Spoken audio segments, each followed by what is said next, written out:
Good evening and good day, everybody. Welcome to the Ask Abhijit Show, episode 228. I hope everybody is doing fantastic.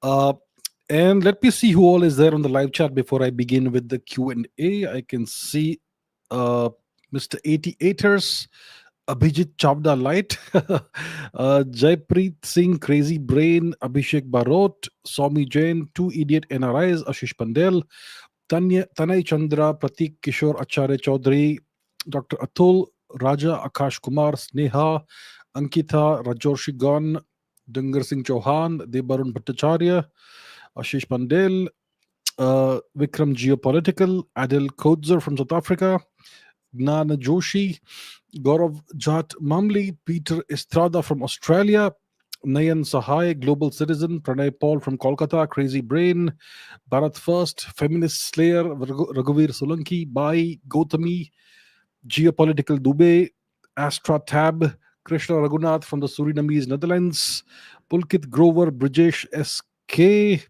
Komal, Parikshit Bhatt, Prakhar Gupta, Tenshi, Dr. Atul Tushar Nagar, Prabhunath, Strike 47, Tejas B. Akarsh, Roni Sarkar, Khushbu Drawing and Art, Lost Child, Praveen Kumar, Rajarshi, McLovin, Sandesh, ER Paradox, Debarun, Pampa Barman, Ashish Yoga, Navaneet, and lots of other people. I won't be able to greet you all, but thank you so much for being on this live stream. So I have, as always, received a whole lot of questions in the comments. Let me read some more of you. Shailaja, Abhishek, Mahita Buseti, Ayush Rextro, Matthew Jacob, and everybody else. All right, all right. So, as always, I've got a bunch of questions, a lot of questions that you have asked in the comments, and I'm going to take as many of these as possible. And later on, after that, if possible, I'll take some questions from the live chat as well. So, let's get going with the questions. What questions do we have? Okay, the first question is about the Los Angeles fires. Dungar Singh Chauhan says, what are your thoughts on the LA fires? Vikram Geopolitical says, the US is the most technologically advanced country and the richest as well. It might have all the necessary things required to control or stop the wildfires. Why is it unable to do anything despite being capable of doing something? Um, so, look, I haven't really looked into the causes of the wildfires and why they spread, but it's clear that, look, this is not some forested area. This is Los Angeles, one of the biggest cities in the US. Uh, and the US is the world's most powerful, most technologically advanced nation, and they should be able to ensure that a catastrophe of this magnitude doesn't happen. Now, we have to first of all understand that fires happen because of many causes. There could be artificial causes like arson. Some people have criminal tendencies and they like to set fires. That's one possibility. Okay. Another possibility is that wildfires can grow out of can run out of control and encroach upon inhabited areas. And wildfires are really difficult to control. It's not as easy as it sounds. Wildfires can be really difficult to control. I remember in 1988 there was this massive wildfire in Yellowstone National Park in the US, and it started off as small wildfires, but it ran out of control. It I think it burnt up a third or a quarter or something of the entire national park to some yeah, that sort of thing happened. That's 1988, and they were not able to control this wildfire at all. Eventually they were able to stop it, but not before it caused tremendous damage to the national park. That's 88. And I visited Yellowstone in what, 2002 or something, about, yes, around that time, and you could still see the effects of the devastation. So it's not like they didn't want to stop it; they could not stop it, and they did a tremendous amount of damage. Now, when it comes to more recent incidents, you had that devastating fire in Hawaii, right? That also was strange.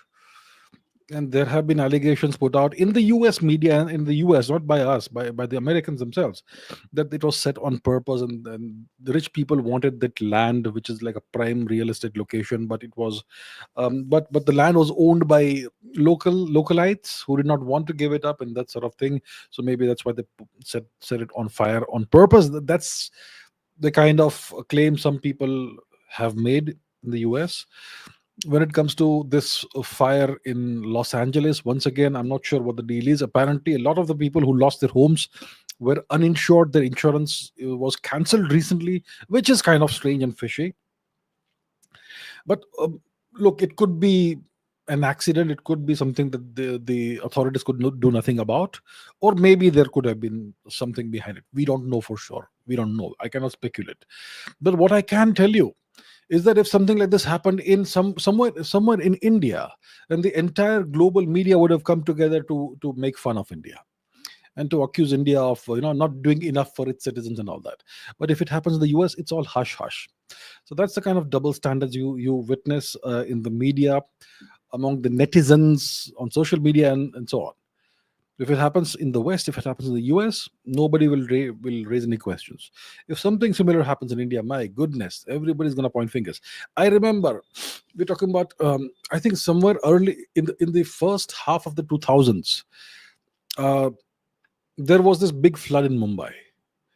Okay, it was, I think, 26th of July to 2004, 2005, one of those two, I think 2004. And I happened to be caught in that flood. Okay, it was a gigantic downpour of rain. It was like buckets of rain were being appended on your head on a continuous basis. The heaviest rainfall ever recorded anywhere in the world in a 24-hour period. And Mumbai was devastated. And I had a flight for the US that day, and I had to obviously miss that flight. Nobody, because the airport was underwater. So a week later, everything goes back to kind of, it starts going back to normal, and I take the next a week later, I take a flight to the US, and I go, and I was working as a cyber coolie, essentially, that term. So I was working for an American company in the IT sector back in the day, and there was this elderly guy over there, American guy, white man, who would come to me during lunch break every day and tell me that the situation in Mumbai is dire, and there is this possibility of an outbreak of cholera, and seven people have died, and so much damage to infrastructure, these many $1 million and all that. Every day he would come and taunt me like that. And then Hurricane Katrina happened. Okay, Louisiana, New Orleans was abandoned by the US government. And then that gentleman just evaporated into thin air. I could not find him again. So that's the kind of double standards that people have. India did a tremendous job when that Mumbai flood happened, and it was a much better job than what the Americans did with Hurricane Katrina. So that's the kind of double standards we have. So but that's the deal. But I, of course, cannot speculate about what really happened and what really caused the LA fires, Los Angeles fires, and why did it cause so much damage? I don't know. Eventually, hopefully, an investigation may reveal the truth. Okay, skip disc check says, if you were given a chance by the government of India to guide them, okay, or give them the very best objectives that may be more realistic or of getting accomplished in the next 5 years in the current geopolitical scenario, also considering the political pressures and challenges they face both internally and externally, what would that advice be? Well, first of all, I am nobody to advise the government of India. They are very wise people, and we have a very wise leader, the prime minister, and so on. But if I had to, let's say, give some kind of guidance and give them some objectives, that what are the priorities the nation should have the next 5 years, let's say, given the current geopolitical climate, what would I say? Look, the problems we face from the Indian perspective are internal as well as external. And if you want to be strong externally, geopolitically, you have to strengthen yourself internally as well. So first of all, what India needs to have, it is high time we need to have this, is a war on corruption. Corruption is a major bane for India. It is what destroys India's potential. And it is something that has permeated every level of governance in this country, except for hopefully, most likely, the very top, right? But everywhere else, you have corruption everywhere. The whole system runs on corruption. There needs to be a war on corruption. It will save so much of India's hard-earned money. It will it will ease everything up. It wastes so much of India's potential. We need to have a war on corruption, and that will automatically give you much better ease of doing business. Okay, that's number one. That's an internal thing. Secondly, once again, internal, I would say India needs to end reservations and end this culture of giving freebies to people to random people based on what sort of vote bank they represent. That's another thing that really hampers India's potential, hampers India's growth, and destroys India's potential. Reservations, the lack of merit, and this culture of giving freebies, this yojana and that yojana, and this ladli yojana and that ladli yojana, waste of India's taxpayer resources. Okay, that's number two. What would I say? Number three, India needs to focus on economic growth. Economic growth, which means we need to become a manufacturing power, a major manufacturing power. And we need to focus on exports. I don't care what we manufacture. Manufacture everything. Manufacture pins, manufacture cups, manufacture ball bearings, manufacture everything from top to bottom, from the lowest level of complexity to the highest level of complexity. Manufacturing needs to happen. India needs to become a manufacturing power, and it'll happen only if we end this. If we have a war on corruption, we end corruption and have much better ease of doing business. Next, we need to continue growing our, ramping up our infrastructure. Roads, railways, airports, bridges, whatever. We are infrastructure poor. Much of our infrastructure is antiquated and crumbling. We need to seriously build infrastructure, and that will generate a tremendous amount of employment as well. It will help the economy as well. So infrastructure is something we need to keep focusing on. When it comes to education, it's a long-term problem. India's education system is garbage. It's rotten. And the so-called new education policy does nothing to address the real core issues, the fundamental defects in the education system. Okay, it's like putting lipstick on a pig. That's what they've done. But yeah, I mean, reforming the education system will take at least a couple of decades. So what would I say we need to do in the next 5 years? One very simple thing we can do immediately is that the government should decree that degrees are optional. Make degrees optional and allow companies to hire based purely on your skills. You may or may not have a degree. You may not have a college degree. You may not have a 10th standard degree. Doesn't matter. If you have the skills, then you should be hired.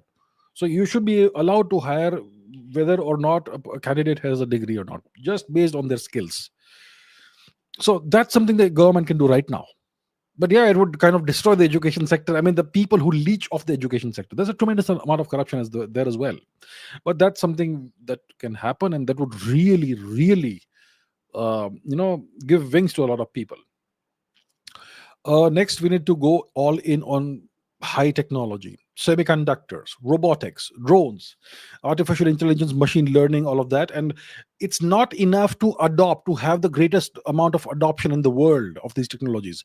We don't want to adopt what others are doing. We want to lead. We have leaders who extol the fact that we are among the largest adopters of artificial intelligence. But who are the guys who are dishing out the AI systems? It's not us. So we need to become leaders. It's not enough to merely adopt. We need to lead. Then we need Atmanirbharta, indigenization of the arms industry. Very important, very important. Then obviously we need to focus on jet engines and fighter aircraft. We already spoke about drones. Drones are a great defensive measure and a limited offensive measure as well. Shallow depth offensive measure. Tremendous. You can overwhelm an enemy with drones.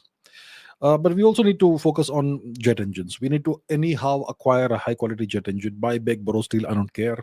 And we need to have our own fighter aircraft of various kinds. So there is that. Then space exploration. We need to double down on space exploration. ISRO needs to be given much more funding and the leeway to undertake ambitious projects, not incremental, small, little changes. Real ambitious projects. That's what ISRO needs to do. I mean, why do we're trying to develop a rocket that is twice as powerful as the previous one? Why not develop a rocket that's 20 times more powerful?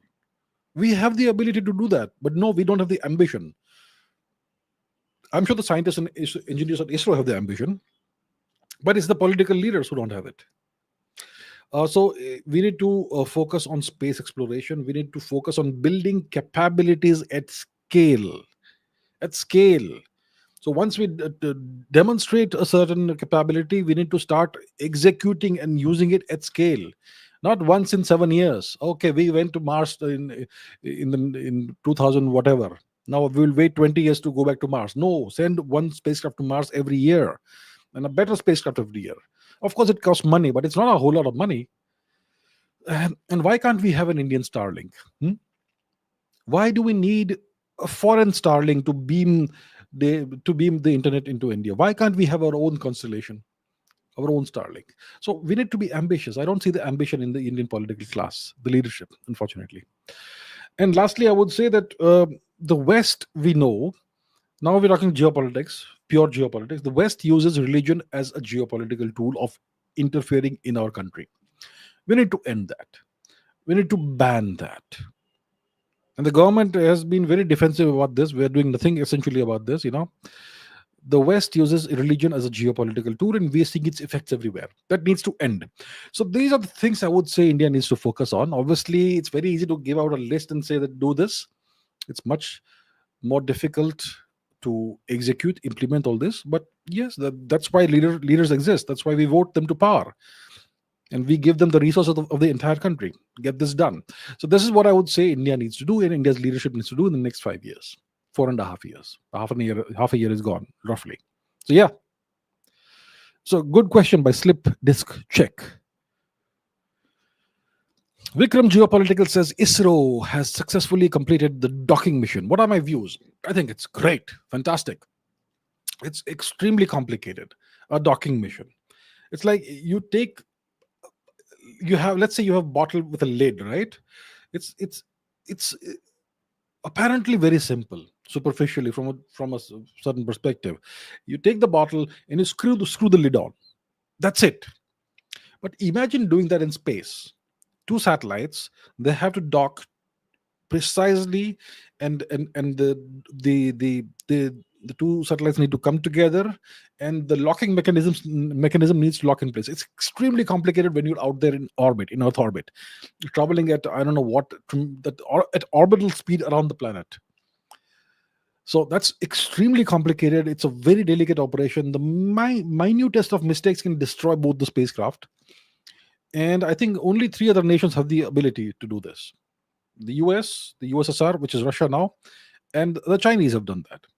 And now we have done it. So we have demonstrated that we have the ability to make satellites dock in space, which would be extremely useful when we have a space station, let's say in 10 years' time. So we have a space station out there, and we are sending a bunch of astronauts to the space station. We're going to send them in a capsule, a space capsule, a small spacecraft, which will then have to dock with the aircraft, with the space station. So unless you are able to dock, you cannot send the astronauts in there and whatever, right? So that sort of thing. So it's very important we do this. So now that we have achieved this, we need to practice it over and over again. It's not enough to demonstrate it once and then wait for the next 10 years before you do it again. We need to do it over and over again. So I'm glad we have done this. It tells you the engineers at ISRO demonstrate over and over again. They can do things that only the best in the world can do. So why not give them more ambitious challenges, more ambitious projects to work on? So I'm very glad we have done this. I would like to congratulate ISRO. The nation obviously is very proud of them, but we need to empower them. They can do much more. They can do way more if just given the resources and the go ahead that, okay, take this money and do something really ambitious. Do something others very few can do, or maybe nobody has done before. That sort of challenge.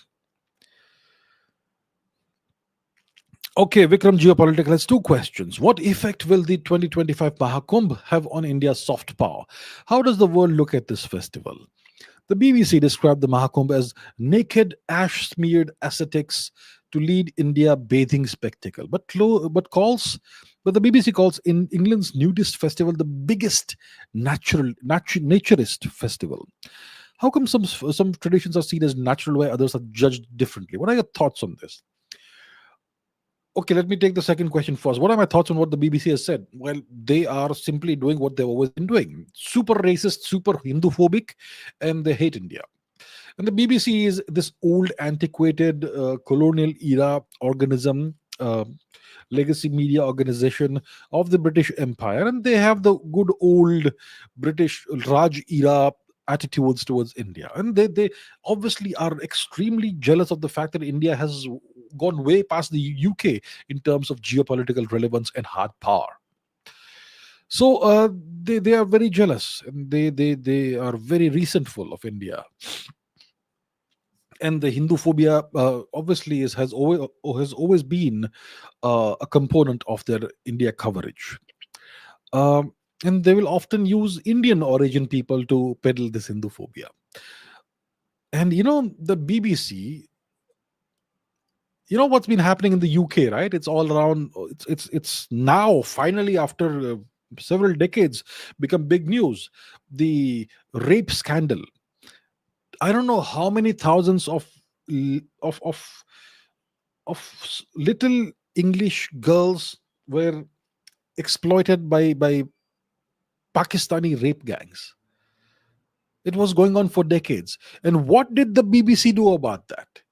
Everyone knew about this. They kept mum. And these shameless people who should never be allowed to show their face in public, or to put out an article again, they have the temerity to peddle this Hinduphobia against us. These people should be ashamed of themselves. Not just the BBC, the entire nation of the UK should be ashamed of itself. Absolute set of losers. So that's all I have to say about the BBC and the UK overall. A bunch of losers. They have no right to criticize anybody for anything for the next 1000 years. Shameless people. Can't take care of your own daughters, and you're gonna judge others. Shameless people. Um so yeah, that's my response to the second question. What effect will the 2025 Mahakumbh have on India's soft power? None. See, why will it have no effect on India's soft power? It's because Hinduism isn't cool. It's not even cool in India. I mean, if you see the comments you see on Indian social media about the Mahakumbh, half of them are negative and Hindu phobic. Indians are ashamed of their own culture and traditions. Indians are tremendously deracinated, and nobody sees Hinduism as cool. Unless a culture is seen as cool, it's going to have no positive effect on your soft power. Maybe it will have a negative effect on your soft power, but it doesn't mean we give up our culture. So I don't see the Mahakumbh as being something relevant on a global geopolitical stage. I don't see it as something that will positively impact India's soft power. The majority of the world doesn't care, and whoever is noticing this, they will see it as a very strange representation of a strange pagan, uh, non-Abrahamic culture, and they don't get it, and they don't care, and most of them will look at it negatively. So that's just the way it is. How should we care? How do we care what people think? How do we care what the world thinks about us? We are 1.4 billion of us, right? How do we care? So just practice your culture. That's it. Okay, Pranay Paul says, how do you interpret the recent phone call between Trump and Xi Jinping, where they discussed trade, fentanyl, TikTok, and global peace? Is this an indication of a possible thaw in US China relations? Or could this be more of a tactical move by both sides? What might this mean for India's position in the evolving geopolitical landscape? So, yes, Trump recently tweeted, or put out a post on social media, that he had a phone call. He was on a phone call with Chairman Xi Jinping, President Xi Jinping of China, in which both leaders discussed the various issues like what Pranay is saying here: trade, fentanyl, TikTok, global peace, and so on. What does this indicate? It indicates nothing. It indicates that both leaders have touched base. They have spoken, which leaders should. Even if you are leaders of two very hostile nations, it makes sense to communicate on a reasonably regular basis, so that so that there is communication. And if there's a communication breakdown, that's where you have danger signs in a relationship. So even if you're hostile, But if you're communicating regularly, then things are under control. Excuse me. So I think it only means that that the US and China are maintaining that relationship, that we're gonna talk to each other on a periodic basis. That's all. It doesn't mean there's any thaw, or it doesn't indicate that there's a possible thaw on the horizon in the relations between the two nations. There's no tactical move or anything. It's just a phone conversation. Everybody does it. Uh, and yeah, so it has no impact on India's position in this evolving geopolitical landscape. It's just routine courtesy call, essentially, touching base. The two leaders, obviously Mr. Xi and Mr. Trump, know each other. They've met before when Mr. Trump was in power in his as the 45th president, and they're just reconnecting. But I don't see Mr. Trump, because of this one phone conversation, changing his position or views on China. So it doesn't mean too much. We don't need to read too much into this. Pranay says again, how could Trump's return reshape India-US relations, particularly with defense trade and the Indo-Pacific strategy gaining more prominence? Ah, so I think Trump's return is going to be very interesting, and I think he's going to act as a teacher for the world. He's going to teach the world what the world has forgotten, what real geopolitics is. Real geopolitics is all realpolitik. It's all about hard power. There's nothing soft about this. And Trump is there's nothing subtle about Trump. He's going to be very in your face. And the best case scenario for India is that he goes light on India. He's obviously going to ride roughshod over many nations. He's going to probably intensify the trade war against China, which is going to hurt China. He may definitely want an end to the Ukraine war, and he may be able to negotiate that within a very short period of time after he comes to office. But that doesn't mean that the relations between the US and Russia will improve. Once Trump acquires, it looks like Greenland and Canada, it's going to be really, really hard for Russia, because then the US will be a major player in the Arctic region, bigger player than Russia suddenly, if this happens. So I think Russia is going to feel even more heat, even if the Ukraine war ends with a ceasefire. So he's going to go after Russia. He's going to go after China. He's going to go after Canada, Greenland, Panama, all his so-called allies and vassals, all his vassals. And why do we think that he may be soft on India? He may go all brutal on India. And if that happens, his friendship with Mr. Modi is of no consequence. In geopolitics, there are no friendships. So he could end up really reshaping India-US relations. He may give Mr. Modi a very simple ultimatum. It's possible this may happen, okay? You either become our vassal, or we're going to treat you just the way we treat China. He could do that. So don't live in La La Land. The world is going to go through even more change the next 4 years than we've seen in the past 6-7 years. Sometimes nothing happens for decades, and sometimes decades worth of change happens in weeks. We're gonna see that period now, and we're gonna see a completely transformed geopolitical landscape by the time Mr. Trump is done with the 47th term, with his presidency. And it's gonna be the imperial phase of the US that begins now. Until now, they have been a superpower, a very responsible nation, rules-based world order, all this. Now, I think the naked imperial behavior is going to come out now, with Mr. Trump's coming to power. And his presidency most likely is going to be an inflection point in world history and American history, where the US transitions from being a responsible superpower to an outright imperial power that crushes everybody that stands in their way. It's very possible.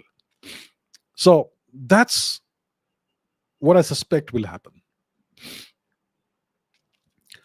Pranay again, could Greenland be a test project for larger territorial ambitions? With Japan facing a population crisis, do you think the US might eventually consider making Japan an official extended territory to address demographic and strategic challenges. Is such a scenario even plausible?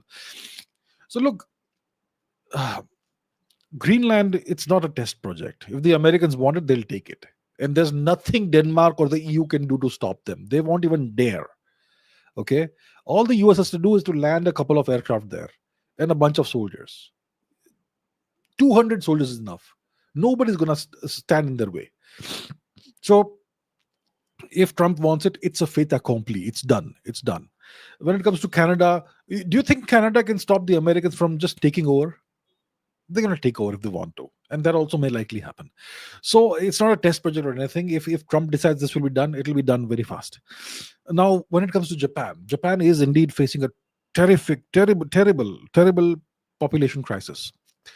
It's possible that by 2070 or thereabouts, you may not have any children being born anymore in Japan. It's possible that's how bad things are in Japan, and the same can be said of Korea, no, South Korea as well. So, what could the US do about this? They could perhaps, if they're still the number one power in the world, they could just take over Japan. They can do whatever they want with it. They occupy Japan militarily. There's nothing the Japanese can do about any decision of the US. So the Americans may say that the Japanese are facing this TFR crisis, total fertility rate crisis. There's no births happening anymore. Let's as a stopgap measure or as a corrective measure, let's send immigrants to Japan. And that process has already begun, by the way. You're seeing immigration into Japan. Japan is allowing immigration, and Japan has historically been extremely loath to allow immigration. But now the doors seem to have opened. So, yeah, the Americans may decide that Japan needs immigrants, and they could send immigrants in. That will totally alter the demographics of Japan. But, yeah, I'm not sure the Japanese people will have much say in this if the Americans decide to do such a thing. So such a scenario is indeed possible. The Americans can declare Japan and one of their territories. They can do it today if they want, and there's nothing the world can do about it, or the Japanese can do about it. So the Americans can decide whatever they want by just one stroke of the pen. They can change the entire status of Japan, and it is definitely a scenario that is plausible. Okay, questions about the Indian Navy. Everything and Vikramaditya Rathore 97. India suddenly commissioned 3 naval warships, which are made in India, and commissioned a nuclear submarine last year too, and also the aircraft carrier recently. So how will it impact India's maritime capabilities? My views on PM Modi's launch of 3 naval combatants, INS Surat, INS Nilgiri, and INS Vagshir. Is the Indian Navy the most powerful navy in the Indian Ocean region, with growing power, as the US just has one large base in Diego Garcia as compared to Pacific Ocean and the Atlantic Ocean, where its naval strength is unparalleled. And China is cut off a bit due to the Malacca Strait and can be vulnerable in case a war breaks out.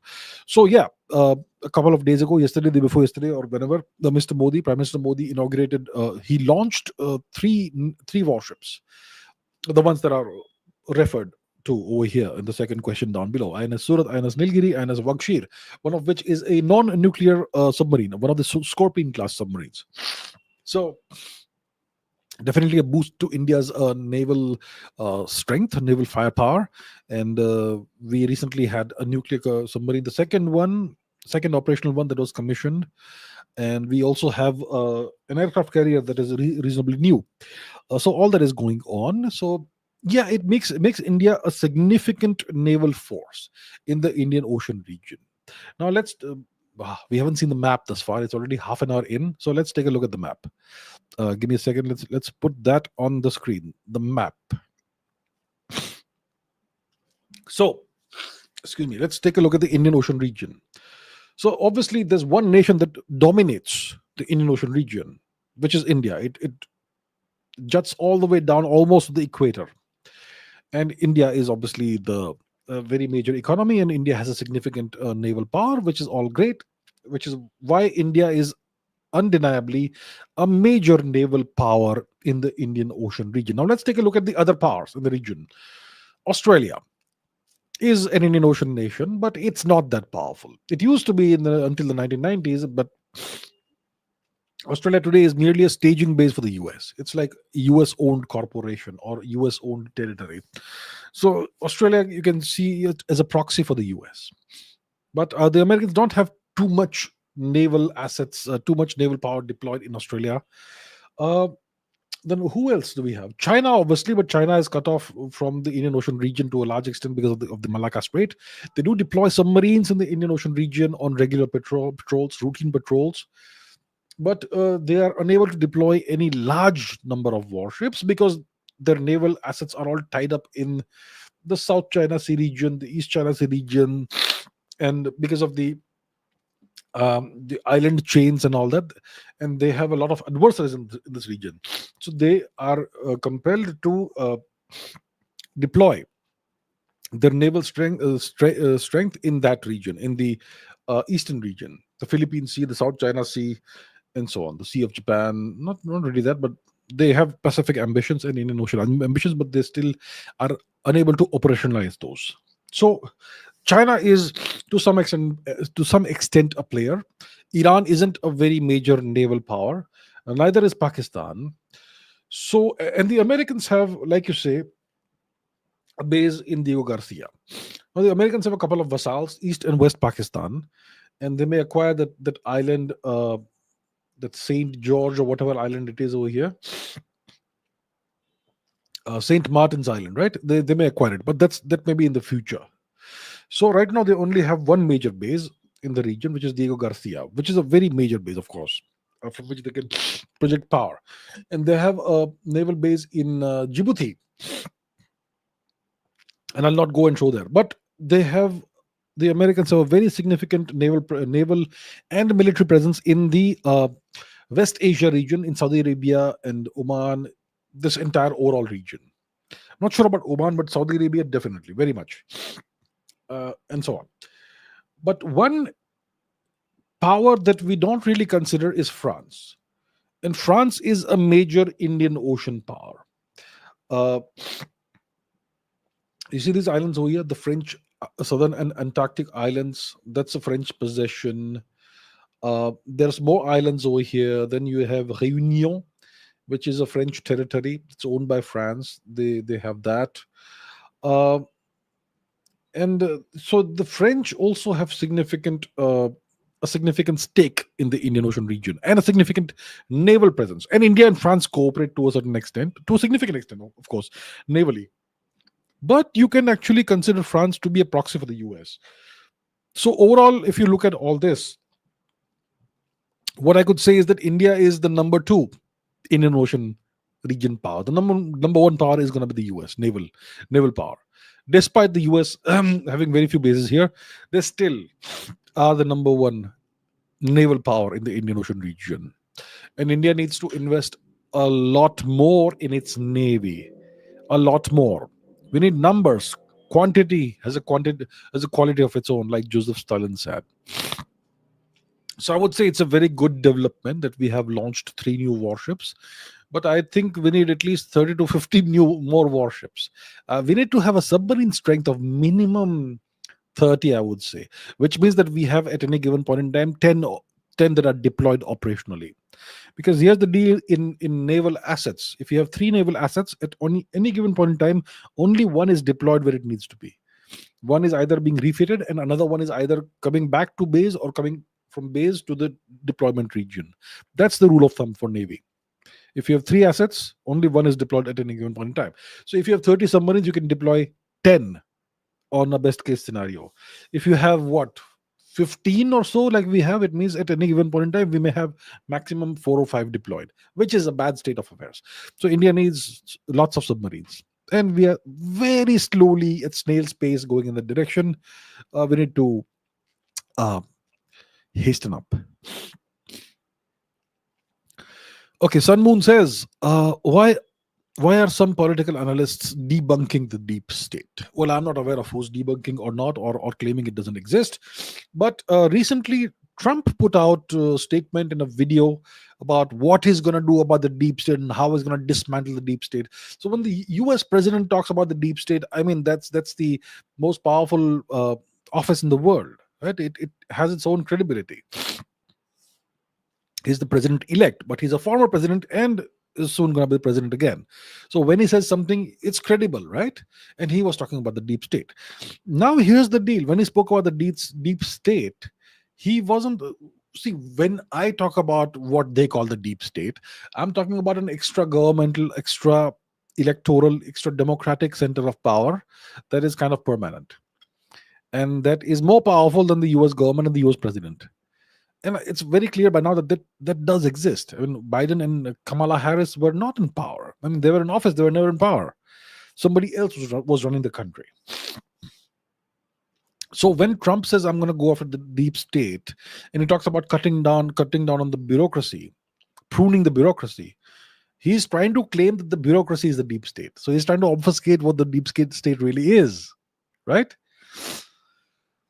So the deep state clearly exists. You can call it the deep state, you can call it whatever you want, the establishment or the swamp, whatever you want to call it. But it does exist. There's no question about it.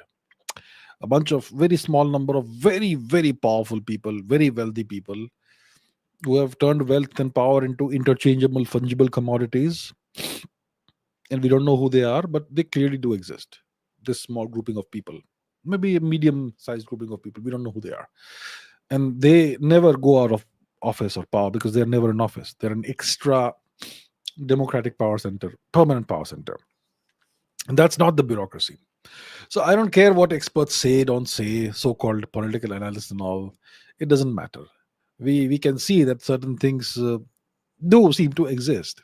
Makes sense that it exists. So, and even Trump tried to reframe what the deep state is, and but yeah, it is what it is. Summit statement says America is too much pro-Israel. Then why did the US let Pakistan have nukes? Also, Israel wanted to attack the Kahuta base via India. Abdul Qadir Khan's base in Kahuta via India. Why would Israel want to destroy something that is supported by the biggest ally, the USA? This is a very interesting question. So, yeah, the US is an unconditional ally of Israel. No matter what Israel does, the Americans will support Israel. You can take out the USS Liberty and smash it to smithereens. It's okay. A bunch of US sailors are killed. Doesn't matter. The US will still support Israel. So that is indeed the case. Now, what happens is that despite the US always being an unconditional supporter of Israel, the interests and agendas of the two nations can differ. So, the US, what happened in the 20th century is that the Indian government, the Nehru regime, veered very strongly in the direction of the USSR. So India kind of became a USSR vassal. It did, yeah. And once that happens, the Americans will be really alarmed, and they will try and play their own games and cultivate their own vassals in the region. And that's why they cultivated Pakistan as a vassal. So they turned Pakistan into a US vassal. They funded and financed Pakistani terrorism in Afghanistan and India, etc., for decades. We know that's all old history. But they also ensured that when Pakistan's the scientist Abdul Qadir Khan stole nuclear blueprints and technology, etc., from Europe, the Americans looked the other way. They allowed this to happen.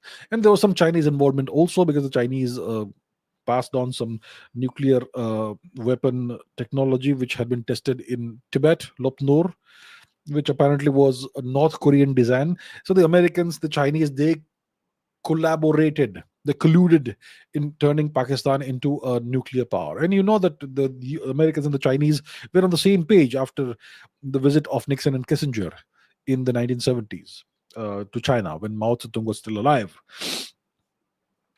And India and China were also not on good terms. So it made sense for them to collude when it comes to Pakistan.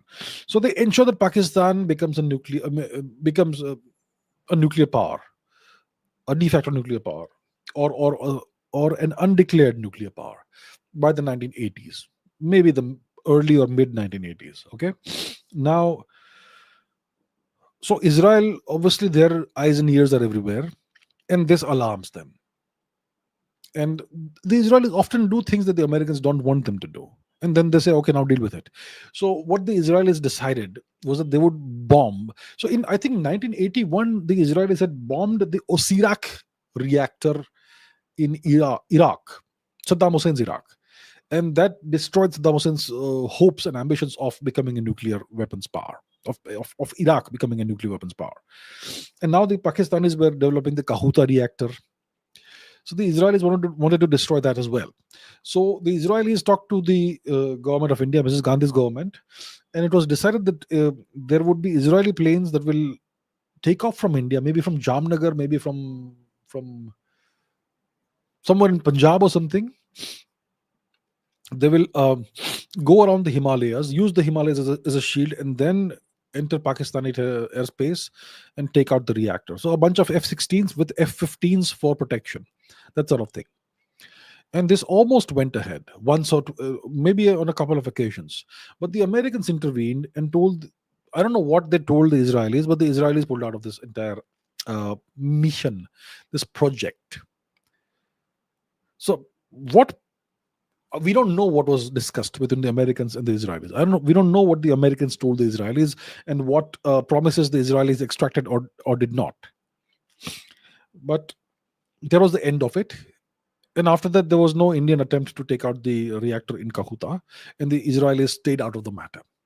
So it looks like they got an assurance. It looks like the Israelis got an assurance from the US that Pakistani nuclear weapons will never be used against you. Okay. Now, that's what apparently happened. That's what I think happened. And today, even today, 2025, there's a question mark on what is the real relationship between Israel and Pakistan. You know, the Pakistanis condemn Israel. We know they do. That Israel is this or that or whatever, and what they're doing in Gaza is reprehensible and terrible and all that. But do they ever take any actual action against Israel? I have always, for the past, I don't know how many years, emphasizing the difference between words and actions. Just condemning something verbally makes no difference in the world. It's just a bunch of words. It doesn't hurt a nation. The Pakistanis have never done anything that can actually hurt Israel's interests, ever. Right? So the question is, what is the relationship between Pakistan and Israel today? Pakistan is a US vassal. That's a US client state. Ever since Imran Khan was ousted and thrown into jail, and whoever else came to office, ever since that day, Pakistan is firmly a US vassal. Okay? And the US is Israel's number one supporter.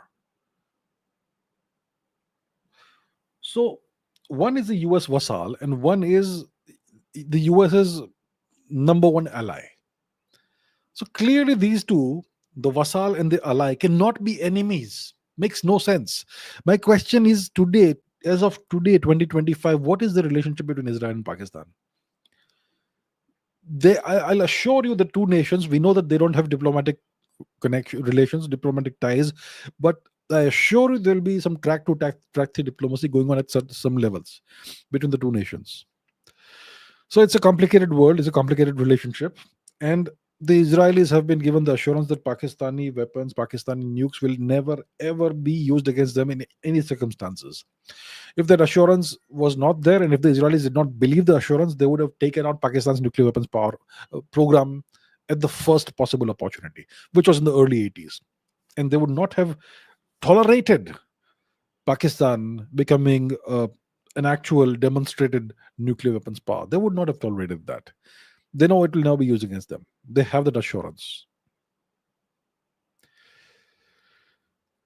Vikram Geopolitical says, Russia has selected India to construct its 4 non-nuclear icebreaker ships valued $750 million. Why has Russia chosen India instead of China? Well, good question. Interesting question. What's an icebreaker? Now, an icebreaker is a ship with a reinforced hull that can ram through sheet ice, which if you go to the Arctic or Antarctic regions, part of the Earth, there are in the Arctic Circle, you essentially have permanent ice over there that floats over the ocean. And if you want a ship to navigate that region, or if you want a ship to go to Antarctica, you have to plow through hundreds of square kilometers of just sheet ice floating over water. And that's like essentially icebergs, but just one sheet of icebergs. And you know what happens when ships hit icebergs, right? You know what happened to the Titanic? The ship struck an iceberg and sank. So that's dangerous. It's deadly for ships, colliding with a block of ice. But you have a class of ships called icebreakers that have very strong reinforced hulls that can simply cut through the ice. That's what an icebreaker is. And the Russians, they obviously, the nation of Russia is an Arctic nation, and now the Arctic region is beginning to thaw because of global warming and all that. So the Arctic region will soon become a viable trade route and shipping route, but it will still have a significant amount of time when it's icebound. So to navigate the region, you need icebreakers, and and that's why Russia needs to acquire more icebreakers. They've always been a nation that operates multiple icebreakers. I don't know how many dozens, but yeah, they need more, newer ones. So they have commissioned India, apparently, to construct 4 of these non-nuclear icebreakers. You can even have nuclear-powered icebreakers. Uh, so the question is, why India? Why not China? The Chinese also have a excellent, world-class shipbuilding industry, and there are other nations as well. So first of all, the European nations are out of the question now because of the war in Ukraine, and the whole of Western Europe is against Russia. So France or other nations, they won't do this for Russia. The US is absolutely out of the question, obviously.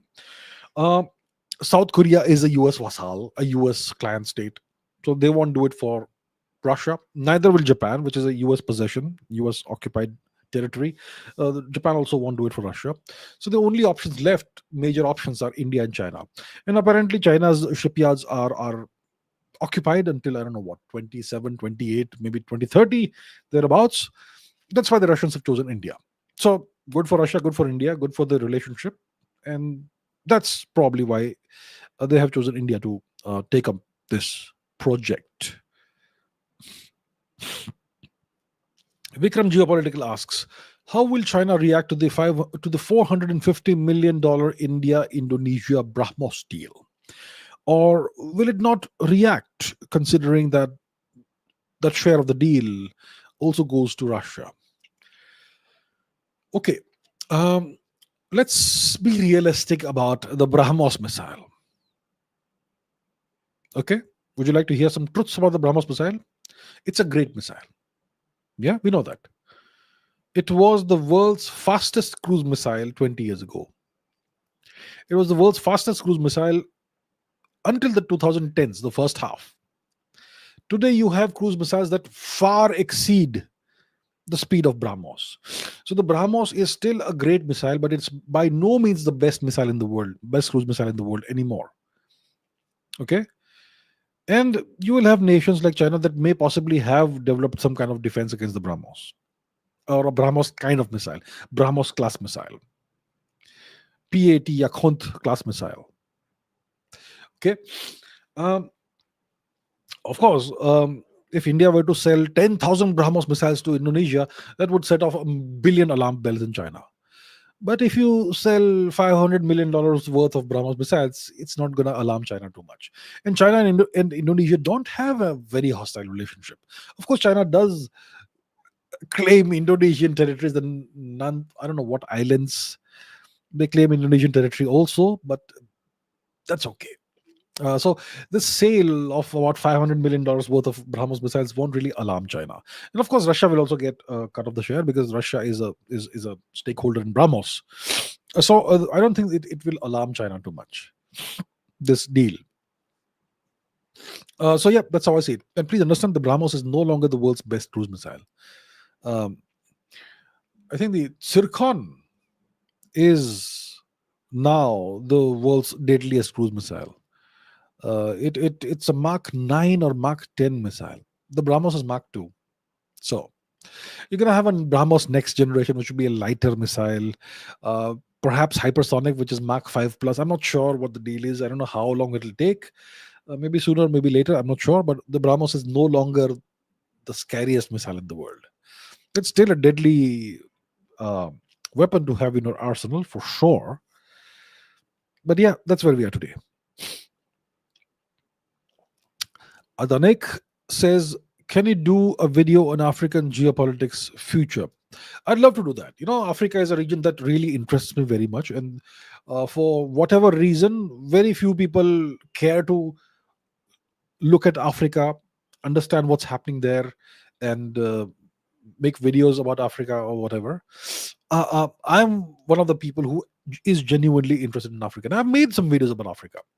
Uh, Last couple of years, you had a number of coups.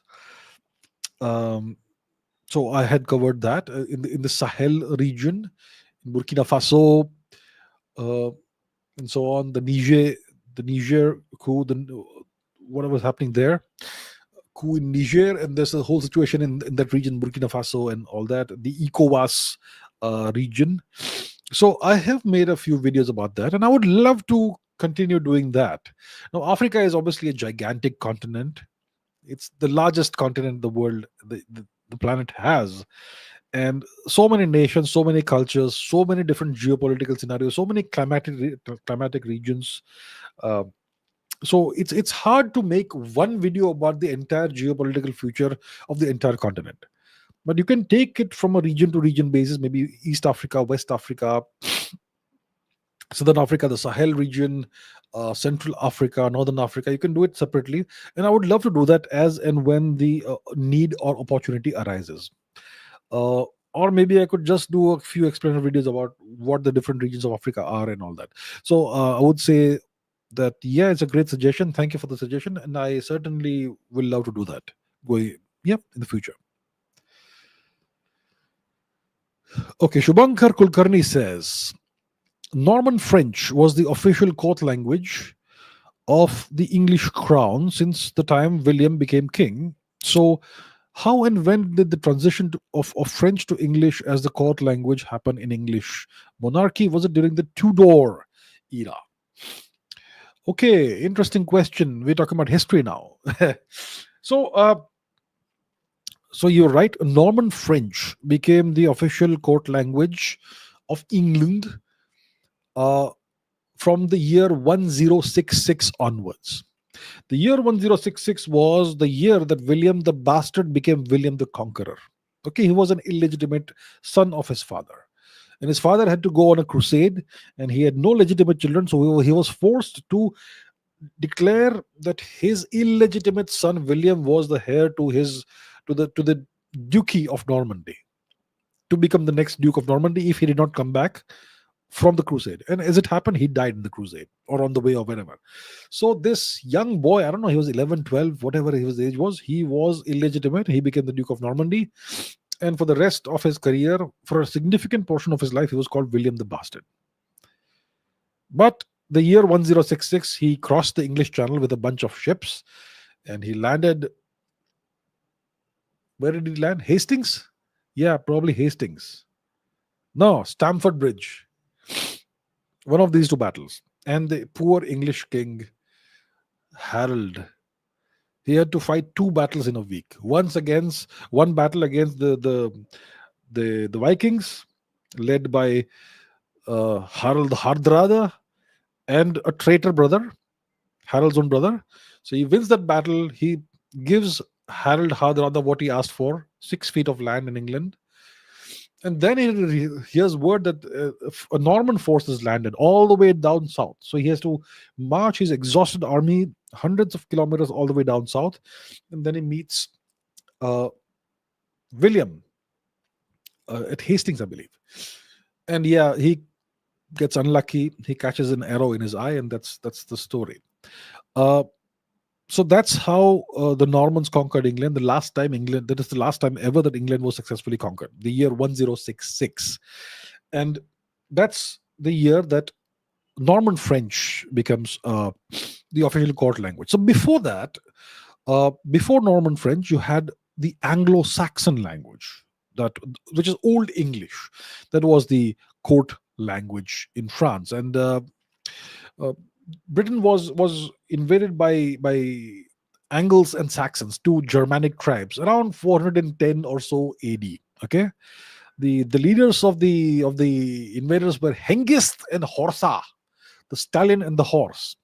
So that's when the Anglo-Saxon language entered England. Okay, before that you had Latin, the language of the Romans, because the Romans had conquered England, starting with Julius Caesar.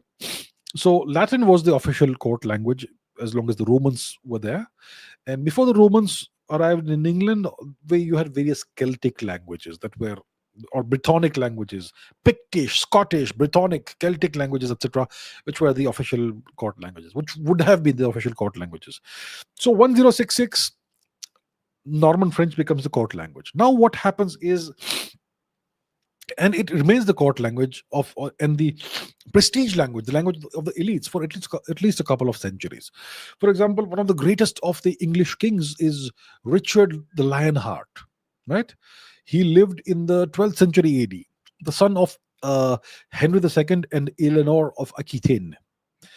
And Richard the Lionheart spoke Norman French, or French. He spoke French, and his banner, his flag was the Angevin lions. So French was the language of the elites. It was the court language. It was a prestige language. It was considered to be prestigious to speak French. Now, by the 13th century, the language had kind of changed. The Norman French language spoken by the elites had changed considerably. The syntax had become much more like English, and some of these nobles just gave up Norman French and started speaking English. Now, so in the 14th century, so at this time you have Middle English. The Anglo-Saxon language before William was Old English. By the 14th century, you have something called Middle English. And one of the most important works of English literature is the Canterbury Tales, written by Geoffrey Chaucer, which was written in the 14th century, and it was written in Middle English. One of the most important works in English literature.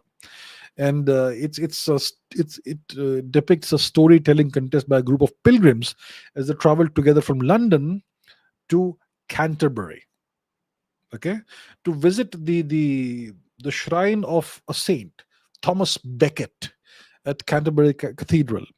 Thomas Becket was a, a troublesome or meddlesome or turbulent priest who was assassinated, stabbed in the 12th century, in the second half of the 12th century AD.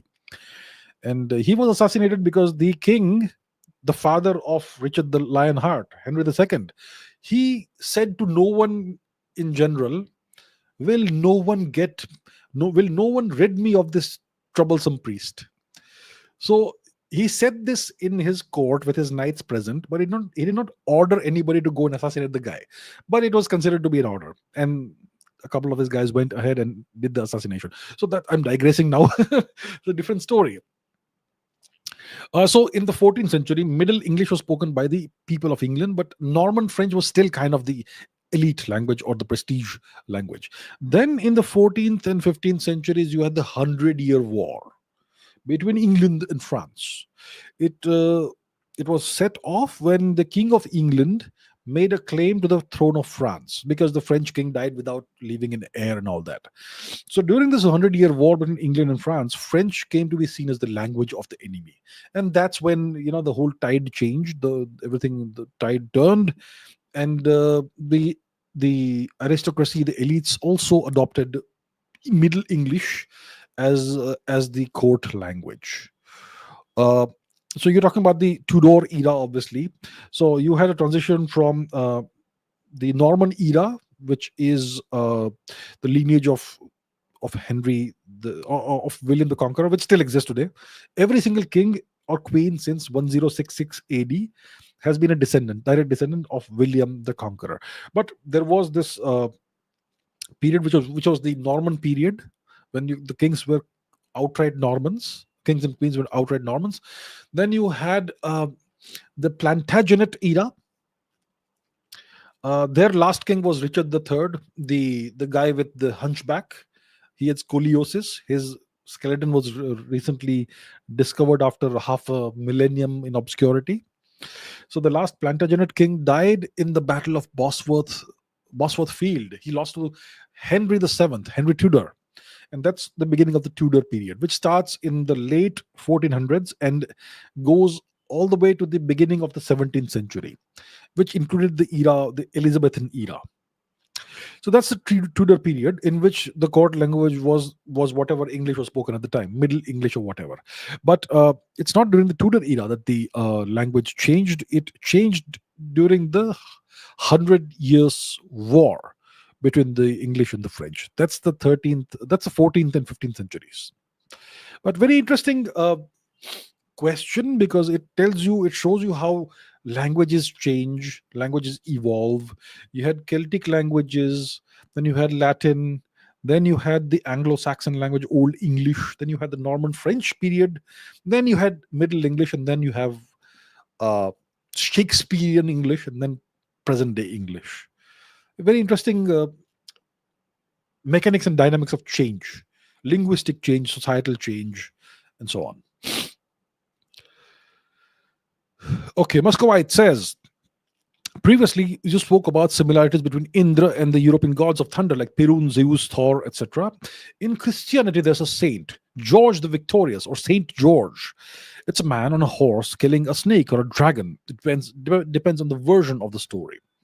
But with a spear, not with thunder. It's not a thunderbolt, it's not a hammer, it's a spear.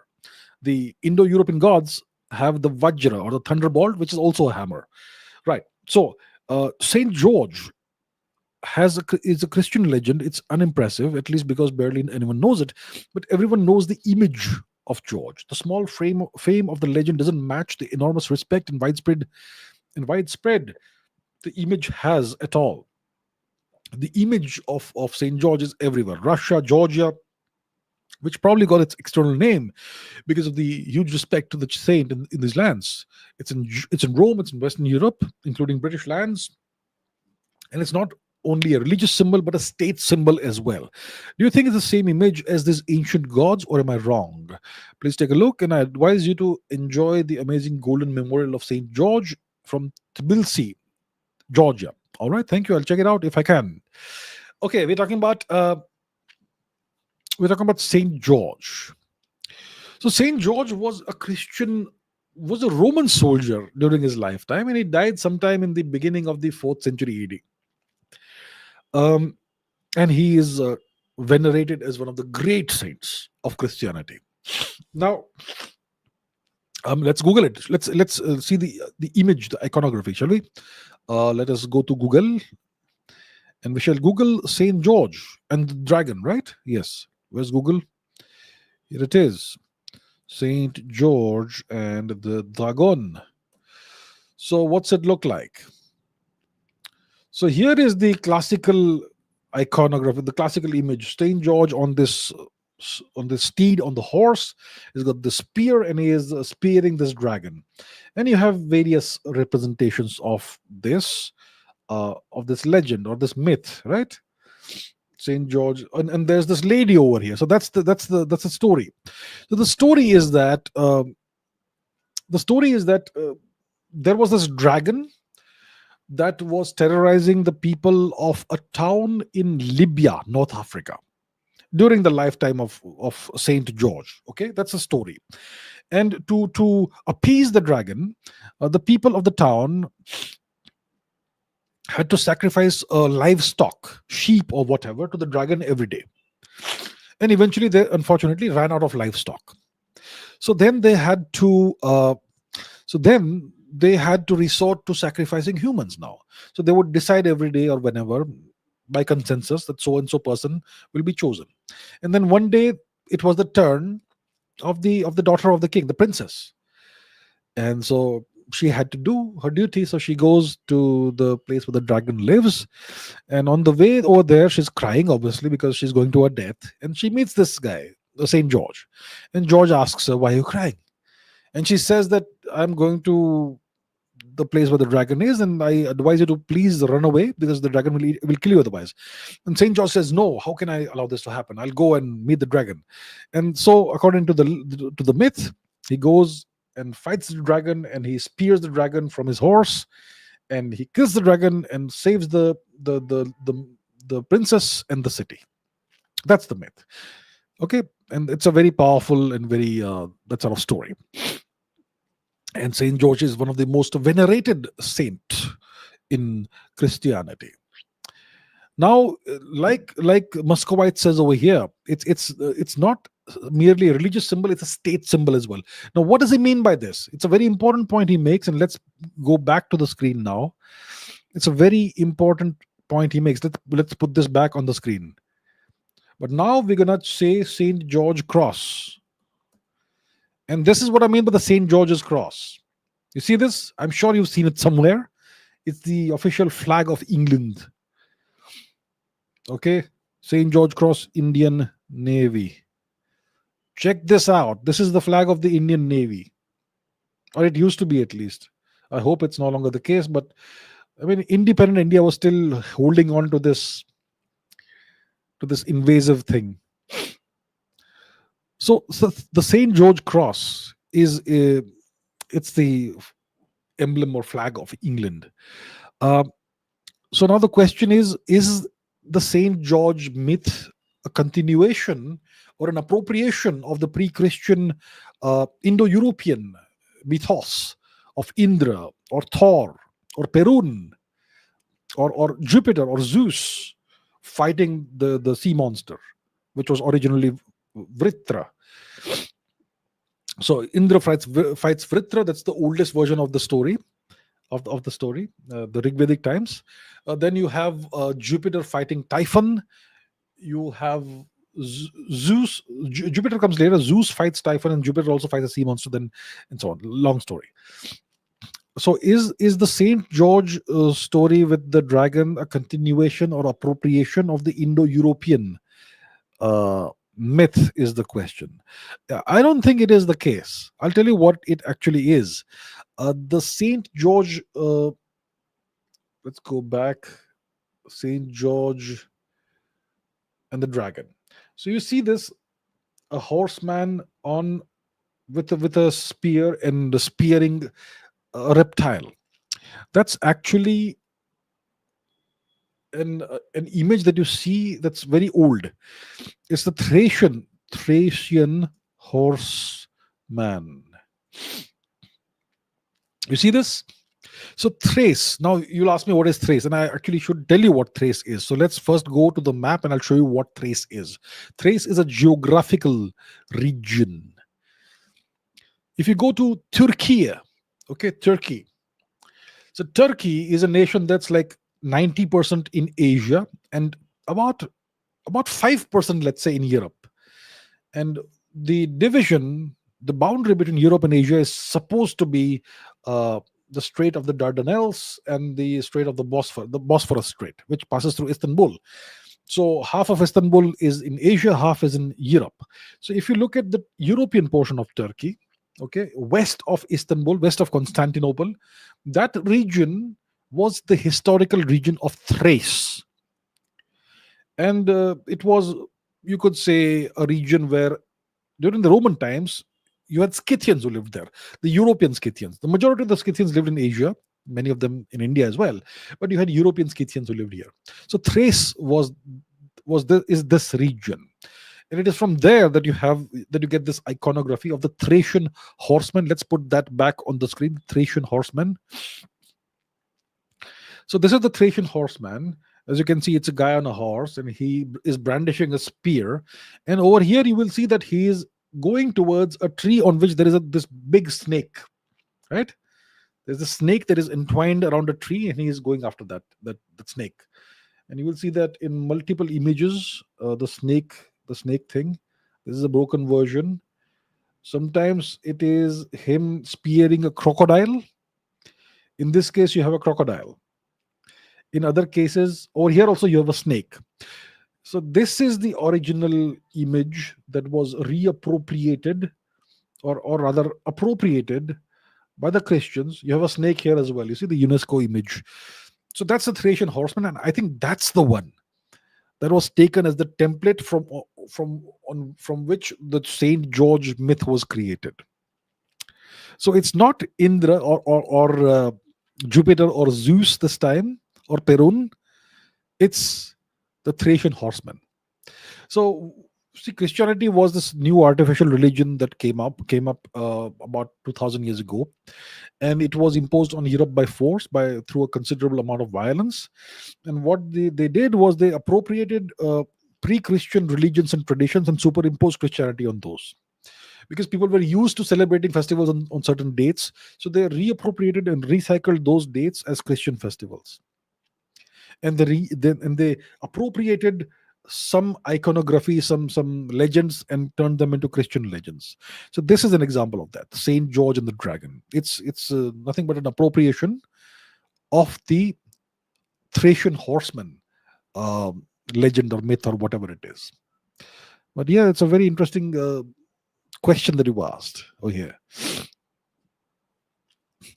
Gaurav Jat Mambli says, I am following the Understanding America podcast, of which 2 episodes have come out thus far.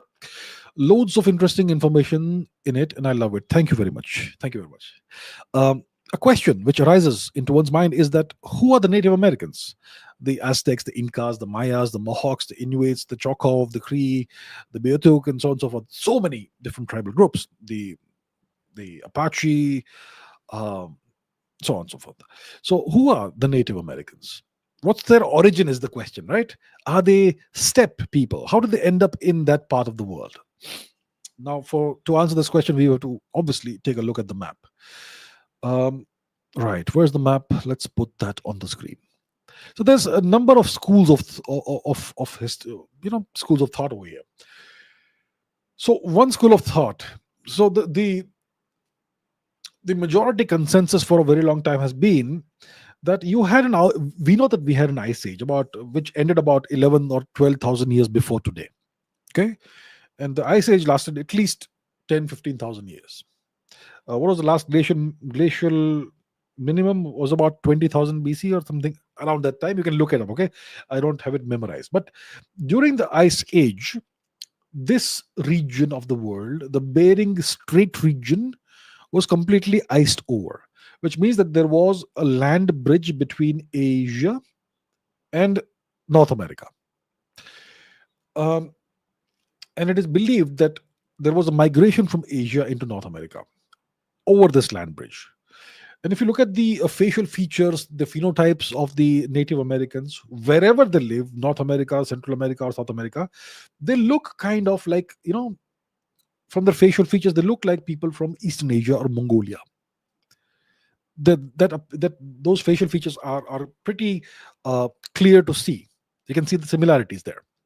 So the mainstream school of thought is that during the last ice age, there was a migration over this land bridge, from Asia, from Eastern Asia, Northeastern Asia, into Northwestern America, into Alaska and all that. And when eventually over the millennia, as the ice sheets dissolved and disappeared, then the migrants came further south, and eventually they came down all the way to the southernmost part of South America. And that process, apparently, according to this school of thought, took thousands of years. And it's pretty clear that there are genetic similarities between various Native American ethnic groups and the peoples of Siberia, Mongolia, etc. It's pretty clear that this is indeed the case. So that is the mainstream consensus that this is what happened. But we have also discovered human remains or evidence of human presence in South America that goes back more than 100,000 years. Now, how do you fit that into the prevailing consensus? You can't. So it's possible there could have been multiple waves of migration into the Americas. Maybe so. We know that. Look, you know how Australia was settled. It was settled from Africa. About 60 or 70,000 years ago, people from Africa, I don't know how they reached Australia, but I think they sailed across the ocean, the Indian Ocean. It must have been an incredible journey. Or maybe they went island hopping or whatever. And some of them got stuck in the Andamans. Maybe that's also a possibility. But it was an epic migration. So if they could do that, and we also know that people have migrated over the centuries to far off places like Hawaii, like French Polynesia, uh, to Hangaroa, which is Easter Island, and so on, then it's also possible that they could have migrated to South America or North America, maybe from Africa, maybe from somewhere else. And we have evidence of human presence in South America that goes back more than 100,000 years. So, so we don't know for sure. But one thing is clear, that a lot of these Native American ethnic groups have genetic affinity or similarities with the people of Northeast Asia, the Siberian people and the Mongolic people. That isn't the case. So this is still a work in progress, like everything else. The more research we do, the more evidence turns up, the better an understanding we have of what happened in the past. Uh, so yeah, that's what I can offer you as of now. Himanshu Sharma says, I'm studying at a Canadian college. In our culture and diversity class today, we learned that the indigenous people of Canada, of North America, did not have any kind of healthcare system back in the day. Doctors first arrived with the European settlers, who cared for the sick at their homes, built hospitals and churches. Let's not omit the churches, and established a robust healthcare system in America. Can you please shed some light on this? Okay. Let me Google something. Okay, and I'll put that on the screen. I'll do it in real time for you to see. Okay, here we are. Google. Louis Pasteur discovered bacteria. Which year?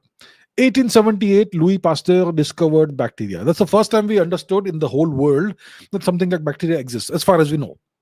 Okay, before Louis Pasteur's discovery of bacteria, all medicine was mumbo jumbo. There was no concept of sterilization. There was no understanding of what caused diseases. Just a couple of centuries, 3 centuries or whatever before Louis Pasteur, you had the Black Death ravaging through Europe, and people had no idea what was causing it. When was the Black Death? Let's Google that also, right? Just to be sure. So Louis Pasteur discovers bacteria in 1878. Black Death, Europe, year 1351. 1351. And this is 1878. So it's about 500 years ago. 500 years. There's a gap of about 500 years. From 1351 to 1878, there was no significant improvement in our understanding of what causes disease and illness. Of course, surgical techniques would have improved and all that, but most people don't need surgery. Most people, when they feel sick, when they fall sick, they need medicine, which is either antiviral or antibacterial, right? And that wasn't there. The first antibiotics were discovered after Louis Pasteur's discovery of bacteria, maybe in the early 20th century or thereabouts. So the Europeans, when they started coming to the Americas, it starts with Columbus, and then the Spaniards, and the whole story is there, and then the French, the Huguenots, and then the English, and all, they come in the 16th, 17th century and all that. And when they come to North America, they don't have any understanding of medicine.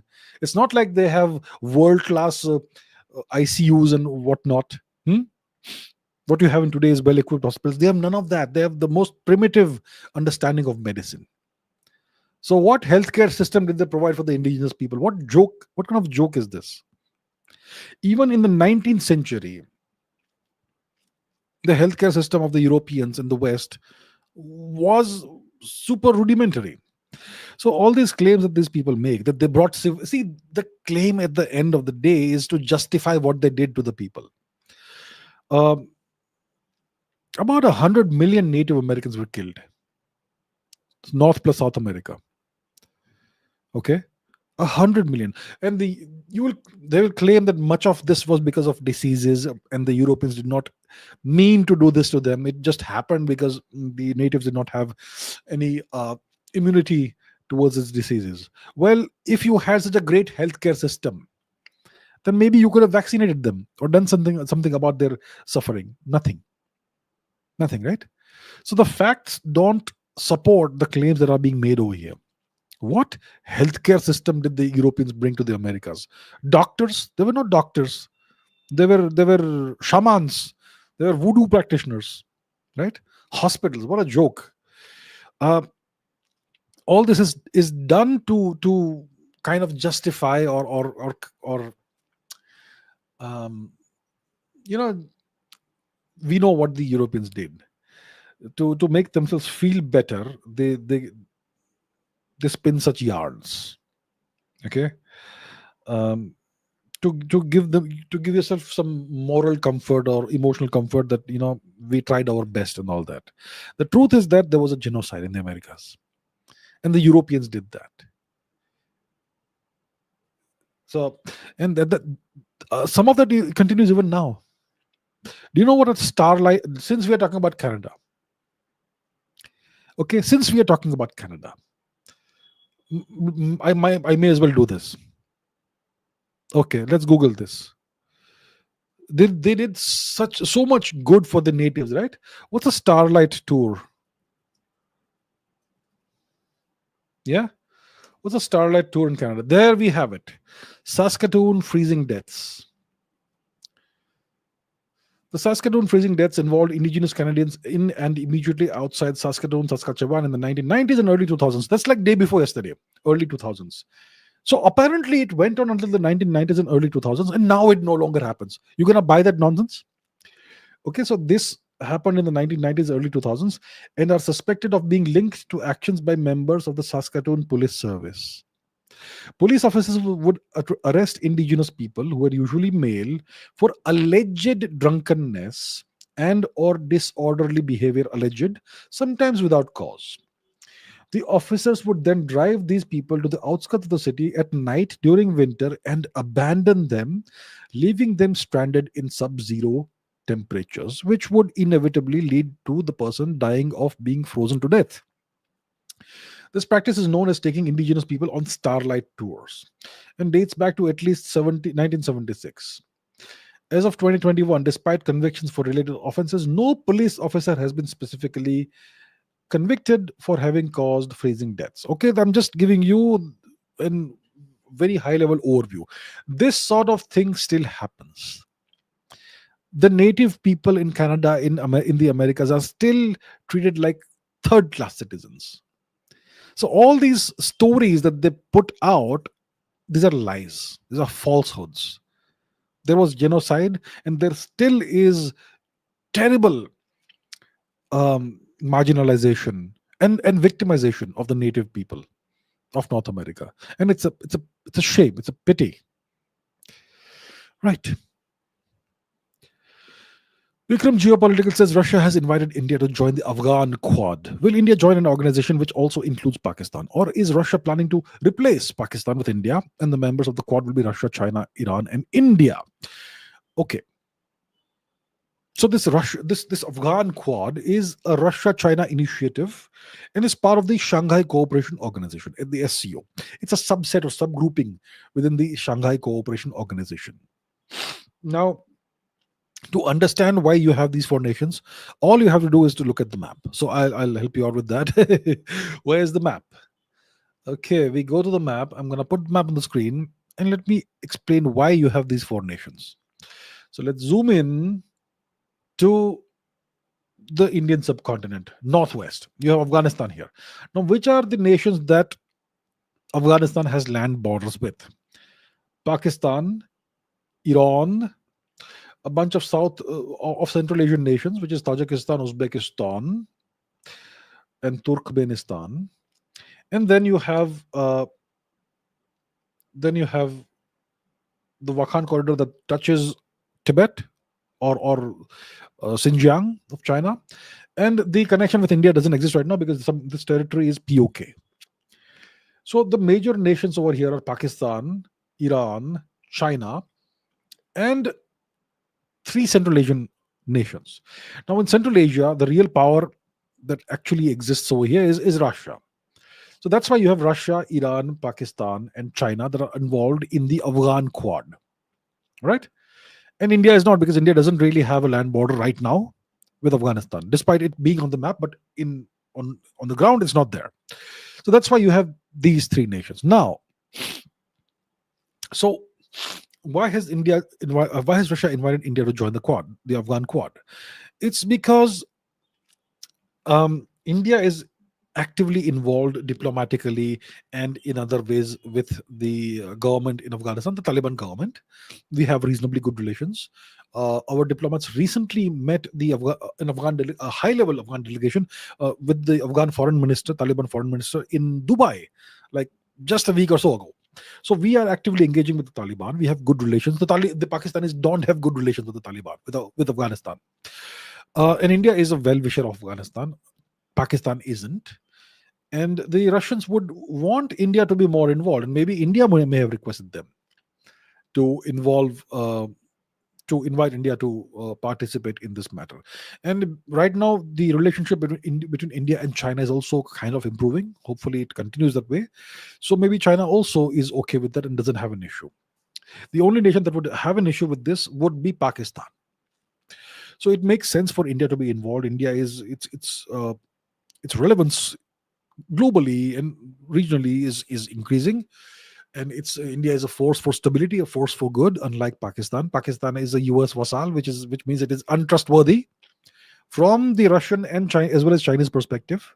From India's perspective, it has always been untrustworthy. uh, so that's why the Russians may be inviting India. Will India join? I think it makes sense for India to be involved in anything that is concerned with the well-being of Afghanistan and the stability of the region. I think it may make sense for India to join. Will Russia replace Pakistan with India? You can't replace Pakistan, because Pakistan has a significantly long border with Afghanistan, and whatever happens in the region, Pakistan has to be involved. So I think the Quad may become a pentad or something. It may be five nations going forward if India does indeed accept this invitation. Pakistan won't be removed as far as I see. Right? Geopolitical Dubey says, in a group discussion, someone asked me to choose between the Bhagavad Gita and the Constitution of India, and I chose the Bhagavad Gita. But this person got frustrated and started saying that you are not loyal to India and so on. Did I do anything wrong by choosing the Bhagavad Gita over the Constitution of India? Look, there is no law in India that says that you have to choose the Constitution over every other book. Okay? And if you're talking about a text being Indian or less Indian, which text is more Indian? Historically, culturally, civilizationally? Is the Constitution of India more Indian, or is the Bhagavad Gita more Indian? The Constitution of India was created in 1947 by repurposing the 1935 Government of India Act created by the British and copy pasting a whole bunch of stuff from other constitutions. There's absolutely nothing Indian about the Constitution of India. The Constitution of India has not been ratified by the people of India. The people of India were never given a chance to ratify the Constitution. It has been shoved down the throats of the people of India, and you are being taught that it's your constitution. The Bhagavad Gita is a civilizational document that's been our civilizational document for thousands of years. If you ask me to choose between the Bhagavad Gita and the Constitution, I would, of course, choose the Bhagavad Gita. The Constitution of India needs to be replaced, actually. It is not serving any purpose for India. It is not. There are Hindu phobic clauses in the Constitution of India. Articles something to something, which are explicitly anti-Hindu. Why would anybody choose the Constitution over the Bhagavad Gita? And how does it make you anti-Indian? India needs a new constitution. A constitution is not some holy book. It was made by a bunch of Indians, bunch of people to whom power was handed by the British, extra democratically, undemocratically, and they never allowed the people of India to ratify it, which is either to accept or reject the constitution. So ideally, we need a better constitution, a way better constitution, a constitution that is Indian in values. We don't have that right now. So I would anytime choose the Bhagavad Gita, which is a genuinely Indian text, and it's one of the best texts in the world. Vikram Geopolitical says a biotech company called Colossal Biosciences has raised $200 million to bring back extinct animals to life. Is this possible with the help of AI, genetic engineering, and scientific knowledge that we humans currently possess? It's possible. Some of it is possible. Look, it may still be completely far-fetched to bring dinosaurs back to life, for example. The question is, how do we do this, right? Let's say I have $200 million. Then I have a lab with the best technicians and bioengineers, geneticists, and all that. Now, how do I bring an extinct animal back to life? Whichever extinct animal I want to bring back to life, first of all, I will need its DNA, its uncorrupted, contaminated DNA. Which means that I will need to find this animal, a specimen of this animal in a frozen state, maybe from the permafrost or whatever. And one such animal is the woolly mammoth, which went extinct about 10,000 years ago. Homo sapiens hunted it out of existence. That's what we believe. Now, you do find frozen mammoths from time to time in the Siberian permafrost and various parts of the world, Siberia, and etc. So we have reasonably good frozen specimens. We, in time to time, they find frozen mammoths, frozen mountain lions or saber-toothed tigers or whatever. So we have a few high-quality frozen samples of these extinct animals. And if something was frozen, if an animal was frozen, let's say 30,000 years ago, you should be able to all its organs, all its fluids, body fluids, blood, etc. will be frozen perfectly well. It should be not that difficult to extract high quality DNA samples from it. So let's say now you have your DNA sample, okay? Woolly mammoths, a cave lion, or whatever. Now that you have the DNA, all you have to do is to use a technique similar to cloning. In cloning, what you do is, well, I'll not go into the technical details, but you take out the DNA and insert it into an unfertilized egg, and you do something that makes the egg start dividing. That's the long and the short of it. Not giving you a technical explanation, but that's how it's done. How Dolly the sheep was cloned and how cloning is generally done. A very similar kind of thing you do to make this happen. So once you have the DNA, which is in good condition, then all you do is essentially you take an egg from an elephant, let's say, for a woolly mammoth, to bring a woolly mammoth back to life. You take an animal that's very similar, which is, let's say, the elephant, and you implant the DNA in the elephant, and you induce the egg cell, the single egg cell, to start multiplying. And that's how you get it done. That's one of the techniques that you can use. So it's definitely possible. If you have a cave lion whose DNA you are able to extract, then you would want to use a regular lion's egg cell, most likely. Yeah, a regular lion. So you take, you see, you sedate a lioness and gently take out one of the egg cells, and then you implant the DNA into that, and then you can have it implanted into the lioness again after it starts dividing, that sort of thing. So it's definitely possible with the kind of understanding of genetics and biotechnology that we currently have. It's certainly possible. So I think it may happen soon. In the next decade, you may have woolly mammoths back on planet Earth. It's possible. It is certainly possible. Okay, Rajor Shigon says, who do you think is the greatest polymath of all time? Leonardo da Vinci comes to mind. Would you agree? Okay, polymaths. What's a polymath? A polymath is a person of extraordinary knowledge, of very wide knowledge or learning.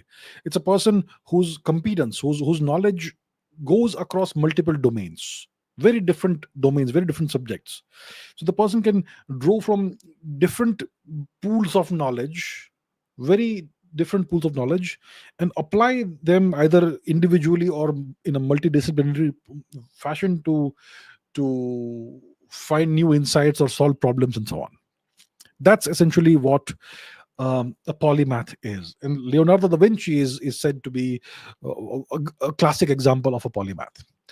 Now, who's the greatest polymath? I don't know, but let me give you some examples of polymaths. Okay, uh, let's first think about people who have a high degree of competence in, let's say, more than one field. So let's go to Google and let me put some obscure, some non-obscure individuals. One is Jon Snow.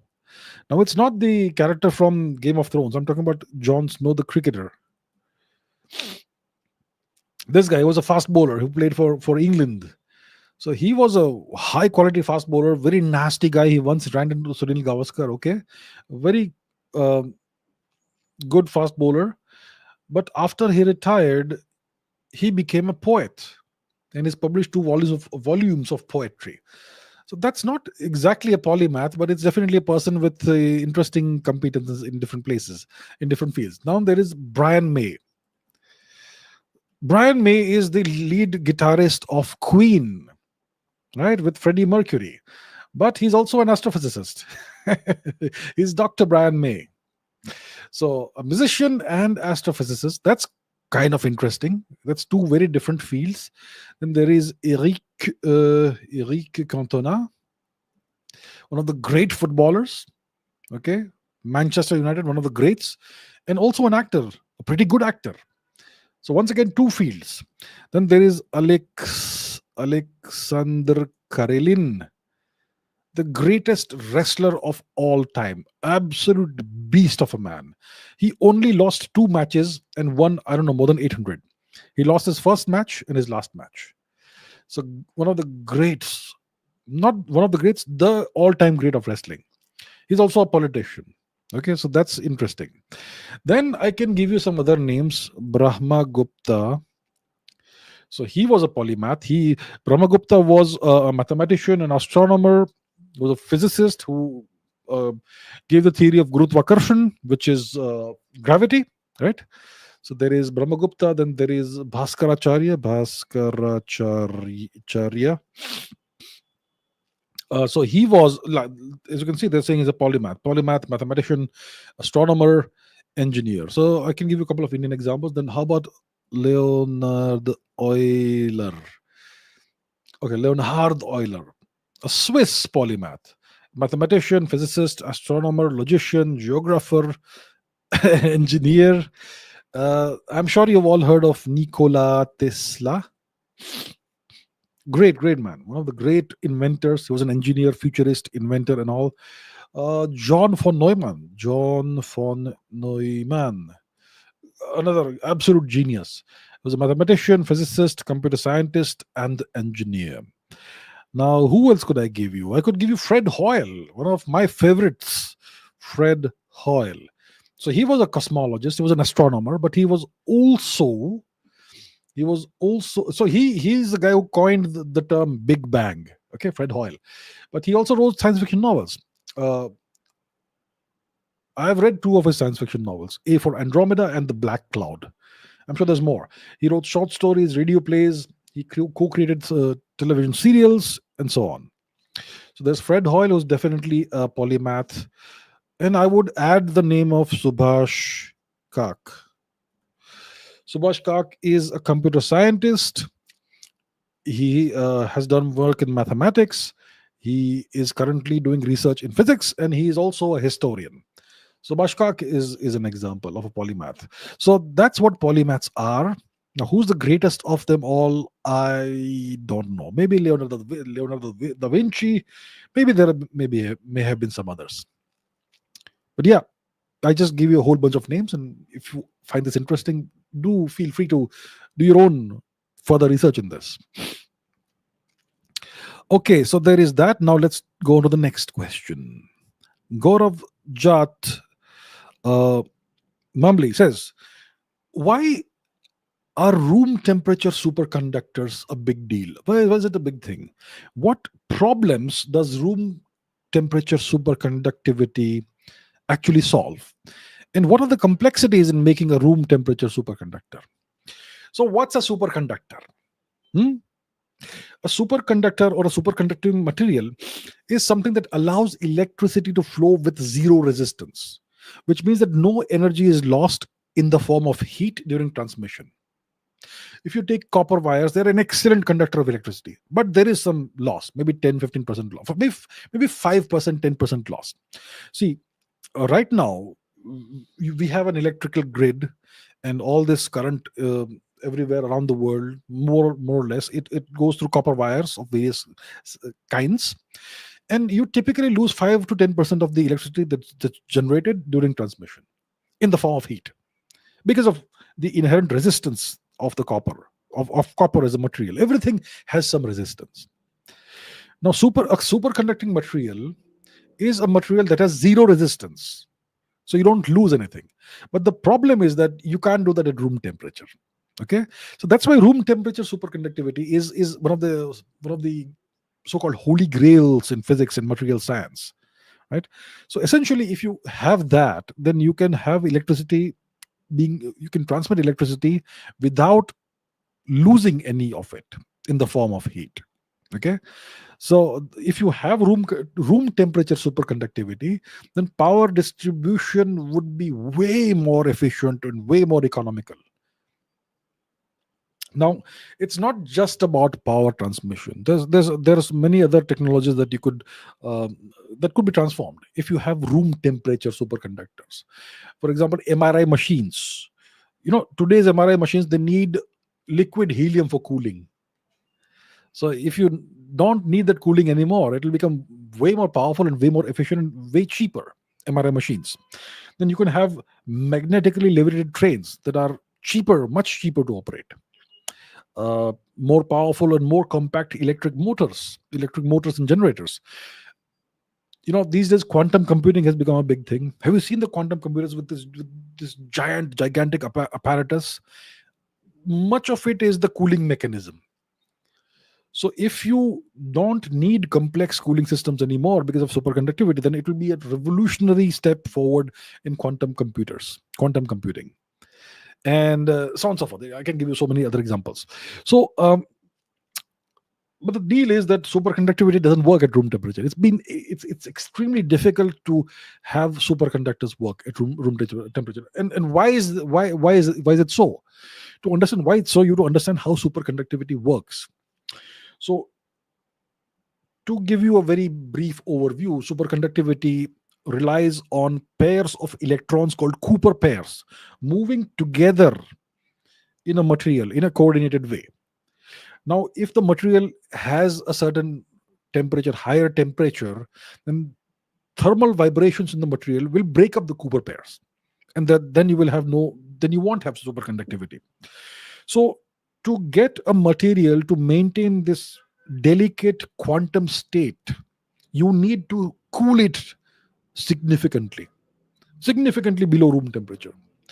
And to have this phenomenon happen at room temperature, you need extremely precisely engineered crystal structures and electron behaviors. So that's the challenge.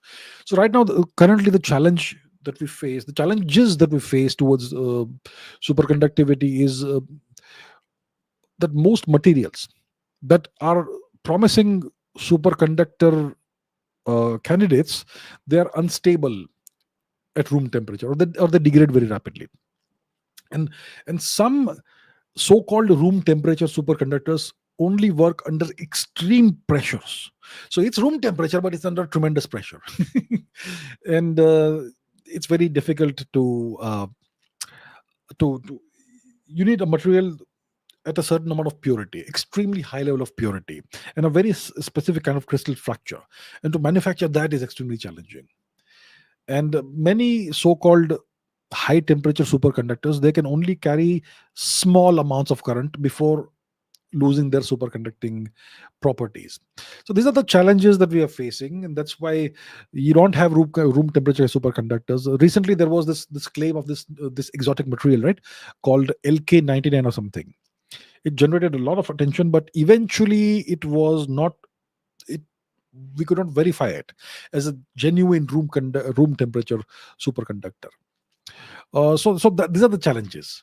But if we can crack the problem and we can have a genuinely successful room temperature superconductor, it would completely revolutionize so many different fields. So that's superconductivity. And you may have heard of semiconductors, right? I mean, in phones, in computers, everywhere we use semiconductors.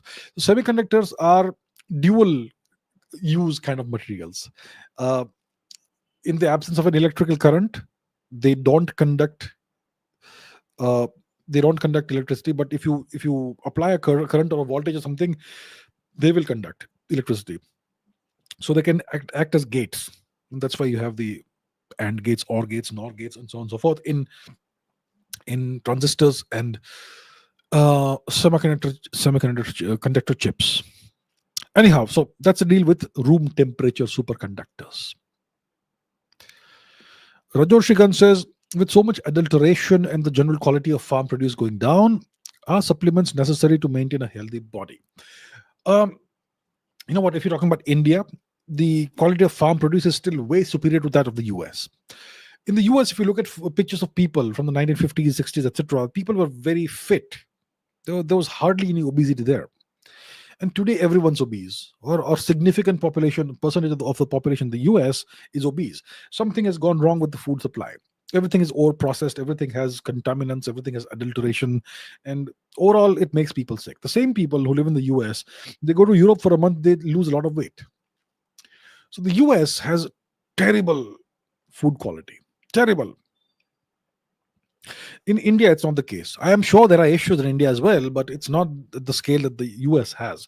So if you want to maintain a healthy body, I would suggest that eat what people used to eat 1,000 years ago. If it wasn't available 1,000 years ago, don't eat it. Very simple answer. Very simple rule of thumb. Okay? If it wasn't available 1,000 years ago, don't eat it. So eat whole foods. Eat unprocessed foods. Don't eat junk food. Very easy to say, but difficult to practice in real life, and so on. That's one thing you can do. And supplements, there's no harm taking supplements. A multivitamin, why not? It's like an insurance policy. At best, you will pee it out. At best, at worst, and at best, it'll help you in some way. So supplements, I have nothing against them. You can take them. Don't overdo it. Don't take a supplement for everything, but a general multivitamin is I would say it's essentially harmless, and maybe it'll do some good. Yep. Tarun Kumar Reddy says, how to give a solid comeback in life. I have no job. I wasted 4 years in UPSC preparation without reading much. I am 25 years old. I'm your blind follower and diehard fan from the past 3 years. If one word will change my life. First of all, please, I would say, don't follow anyone blindly. Okay? And I really appreciate what you're saying here. And I genuinely appreciate it. But please don't follow anybody blindly. Now, how to make a comeback? You're 25 years old. You've wasted 4 years UPSC preparation. Did not read much. So first of all, I would say, do not start considering yourself a failure. Every successful person has failed multiple times. Multiple times. A failure is a way of finding out what doesn't work for you. Okay? So don't start considering yourself a failure. That's the first thing I would say. Secondly, you have to acknowledge and accept and own what's happened. You cannot make excuses that it happened for so and so reason or whatever, and you can't blame others. You have to own what happened. So you are owning it over here. You are saying that I wasted 4 years in UPSC preparation, did not read much, and I have no job and so on. So you know what the situation is, and you are owning up to it, right? Now you acknowledge, you accept, you own. Then you need to analyze what went wrong, the mechanics and dynamics of how it went wrong and why it went wrong. And the objective is not to do self-criticism and all that. The objective is to ensure that it doesn't happen again. So you're saying that you wasted 4 years in UPSC preparation, but you did not read much. Why is that so? You have to ask yourself, was it because you knew that it's not the right path for you, but maybe somebody was forcing you to take it, or maybe there was peer pressure or family pressure or some other pressure. I don't know, right? So you have to find out what is the cause of this particular phase of life in which you could not achieve what you were apparently trying to achieve, the UPSC thing, right? So you have to analyze and figure out what went wrong. Why did this happen? How did it happen? And learn the lesson from that to ensure that this sort of thing doesn't happen again. Then once you have that, you need to define clear goals. You need to have a set of goals that are written down, and measurable goals. Not I'll get better, but it has to be measurable and quantifiable in some way. It has to be written down, it has to be quantifiable, measurable, and it has to be time bound. So your goal, you have to divide into three categories: your short term goal, your medium term long, and your long term goal. Your long term goal can be something you want to achieve in 10 or 20 years. Your medium term goal is something you want to achieve in 3 years, and short term goal is something you want to achieve in the next 3 months. So you have a big long term goal, then you break it down into small pieces, and 1 3 year piece, the first piece, is your medium term goal. And how will you achieve the medium term goal is by chunking it into even smaller pieces, and the first chunk is your 3 month goal, which is a short term goal. So that's how you plan and schedule your comeback. Then you have to develop a plan of action. So you break down your goals into smaller manageable steps with timelines and strategies to execute them. And then what is the strategy to execute this? Because it's okay to have plans and dreams and hopes, but how do you make it happen? How do you execute? You execute by changing your behavior. You don't try and change your mindset, okay? Never try and change your mindset. Change your behavior. What is behavior? It's habits, it's rituals, it's priorities. Priorities is mindset, but habits and rituals. A habit is a ritual, you know that? So you need to audit your habits. What are my current habits? When I wake up, what do I do? At so and so time of the day, what do I typically do? And so on. You have to audit your habits, and you have to change your behavior by creating new habits or new rituals. Okay, that's what you have to do. It's very important to take action in that manner. And then you have to cut out all negativity and that's how you set your priorities in life. You have to seek positivity.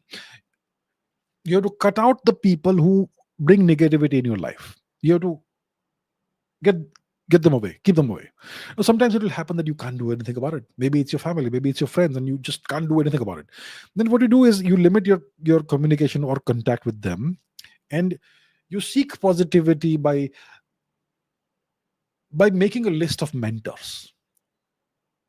Maybe you'll never meet those mentors in your life, but there are people you admire, and you either read their books. By that you get the positivity and path forward in your life, or you watch YouTube videos or something of those people, or whatever. Something, you have to find a solution, you have to find a way, okay, to bring positivity into your life. So by doing this, you take small steps, you move, you execute, you take action. And the attitude is that you have to keep executing, you have to keep moving. You have to make things happen. It'll start in a very slow manner, but you have to keep it going, build the momentum, and you have to become a high agency person. A high agency person is a person who will make things happen. If I want something, I'll find a way to do it. I'll find a way to achieve that. There are people who have dreams and hopes, but they never move. They just sit where they are and they keep dreaming. That's a low agency person. A high agency person is, once they have an objective, they will stop at nothing to make it happen. Anyhow, they'll get it done. So you have to become that sort of person. And then you have to keep on reassessing where you are on a daily basis, on a weekly basis. So you need to have scheduled meetings with yourself every day or every week or whatever. Okay, so and so day and time, I'm going to sit down and I'm going to have a meeting with myself. Okay, what was the plan? What was achieved? What was not achieved? What went wrong? What went right? And so on and so forth. Okay, and you have to have that habit.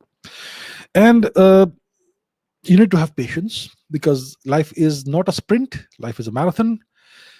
So that's how we do make a comeback in life. And you have to eat healthy, you have to sleep well, and you have to get fit and strong. That really, really helps. Eat healthy, sleep well, and get fit, get strong. That's how you make a comeback in life. Everybody goes through bad phases in life. There's not a single successful person who has not failed multiple times. So don't let that overwhelm you. What matters is what you do next, and that's how we do it. So all the best, my friend. All the best. I wish you success. Gaurav says, how to be disciplined and hardworking, especially when you're the laziest guy. So, what is laziness? Laziness is a behavior. It's a habit, right? So, um, so replace that habit or that behavior with a different behavior. Imagine this. Okay, it's just a hypothetical thought experiment. Imagine that you have 5 hours left to live, 5 hours of life left. What will you do? Will you still just relax and sit by, or will you get something done? Oh, I want to do something in the last 5 hours of my life. Maybe you want to meet some people. Maybe you have things you've not said to people, or maybe you have to set some things in order or whatever. You'll immediately take action in the next 5 hours, right? What happened to the laziness? It evaporated instantaneously, didn't it? So laziness. I mean, everybody wants to be lazy. I would love to be lazy. I would love to spend 3 days on a mountainside or on a beach, but I don't allow that to happen. I mean, you can schedule that once in a while, but you have to work hard. So laziness is a habit. You have to replace that with a different habit. Look, it's like this. All you have to do is to pretend like you're an actor, and you have to wear different hats in life. So you can say that, okay, if I wear this hat, I will behave in this manner. Now I take this hat off and I put this hat on, then I'll behave in a different manner. You have to have personas and roles as an actor. So let's say in a day you typically need to do 3 different kinds of things, but you're too lazy. So you tell yourself, okay, at so and so time I'm going to put this hat on, and when I put that hat on for 2 hours, then for 2 hours I'm going to pretend like I am a certain kind of persona, and I'll act in a certain way and do certain things. And once you get into the process of doing that over and over again, it becomes easier. So laziness is just a habit. Working hard is also a habit. All you have to do is that you tell yourself, I'm an actor. I'll put on a hat and I'll do a certain kind of work for a certain amount of time. Uh, it's all about changing your behavior, and changing your behavior through action changes your mindset. So that's how we do it. Okay, Mahesh Reshta says, is it feasible for a politician or a leader to express genuine honesty in their speech? Have you heard of the term political correctness? Political correctness. Everybody has heard this term. Have you heard a term called leadership correctness or something? No, it's only political correctness. Political correctness is nothing but a form of lying, isn't it? You don't say what you really feel or think or mean. You say something that's acceptable to all and offensive to none. That is nothing but lying. Politicians have to lie. Why do politicians have to lie? Because they need votes. They can't afford to offend people. They have to try and pander to as many people as possible. So politicians cannot be entirely honest in their speech. I cannot think of a single politician who can afford to be entirely honest when they speak. Now contrast that with a king or an emperor. If you have a king or an emperor, does the king or an emperor need to be dishonest, or can they afford to be honest? They can, of course they can, because they don't need to depend on votes every 5 years or 4 years, right? They hold the reins of power. They know what power is and they know how to wield it, and that's why they don't need anyone's votes. So that's the difference between a politician and a genuine leader, or a dictator. That's the difference between a politician and a dictator. A king is a dictator, an emperor is a dictator. Now, what's a leader? A politician can be a leader, and a king can also be a leader. But a leader is a person. I'll tell you what a leader is and how it is different from a politician. A leader is a person who needs to make choices that are unpopular. A leader is a person who has to be able to make unpopular choices, because popular choices are the lazy, stupid choices that everybody loves, but it doesn't take the country forward. It's the unpopular, difficult choices that are painful in the short term that will actually take the country forward. And that only a genuine leader can do that. A politician can't do that. So that's the difference between a politician and a leader. A politician cannot ever be completely 100% genuinely honest in their speech. A leader, a genuine leader, has no choice but to do that. Big difference. Okay, let's take some questions. I still have more questions, but I'll take some questions from the live chat for the next 10 minutes. So, I've already covered the Kumbh Mela. Okay, this is an interesting question by Anita. Anita, what do you think of the Indian reporting of the Kumbh Mela? My opinion is that they focus too much on foreigners instead of regular people from all parts of India. They saved for years for this event. Okay, I have not really been following the Indian coverage of the Kumbh Mela. What I have seen, what little I have seen, is that yes, the Indian media are focusing on foreigners, and they're focusing on some celebrity people, and they're focusing on a guy who is a former IIT guy and who is now a sannyasi and that sort of thing. They're focusing on a few selected people, and they're not focusing on the big picture. The Indian media, I find it very disappointing. Very, very low quality, low standards media. All they want is sensationalize everything, which means they'll try and find something that's either controversial or something sensational, like a foreigner has come to India to participate in a Hindu festival. Wow, let's focus on that the next 48 hours. That sort of thing. It's sad. It's unfortunate. Our media is very shallow. Most of it, not all of it. Most of it is tremendously shallow and utterly useless. um like I keep saying, please keep raising your standards. The media hasn't done that. So yeah, that's what we have, and it's unfortunate. We should, like you're saying, Anita, that we should focus on the millions of Indians, the ordinary people who have saved for years to be able to travel all the way there and participate in this event. That's what we should be focusing on. We should be focusing on the significance of the event, on and on the people who are making it what it is. But no, we want to focus on whatever is sensational. And to a large extent, the media does this because the average Indian viewer wants sensationalism and everything. It's just a sad mindset that we have in India. Very low standards mindset. It's going to be a long time and before we change and get better as a nation and a civilization and society. Fishball says, can you please bless me? I have a JEE exam on the 23rd January. I now don't be able to give my 100% Jan attempt. I promise I'll give my 100% on the April attempt. Okay, I wish you all the best. I give you my blessings. Go for the Jan attempt. At least it's going to be an experience. It will give you a taste of how the exam is done. And then you can give your absolute 100% in the April attempt. So go for it. All the best and do well. Okay.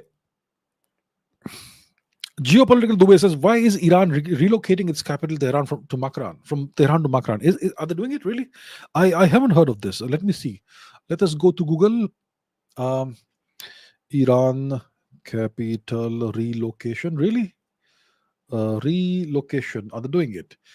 Iran eyes Makran in the southern coast as its new capital after whatever. So they're considering moving their capital from Tehran to wherever. So I'm not going to open these articles and try and read what their opinion is, because I don't know. I don't care what their opinion is. If they are trying to do this, what could be the reason? So for that, let me try and look at the map. I have not even heard this news. I'm not aware of it. Let me look at the map. Where is Makran? It's obviously in the southern coast, the Makran coast. So Tehran is all the way north over here. It's near Azerbaijan. It's near the Caspian Sea. Now, Makran is all the way down south. It's called the Makran Coast. Makran.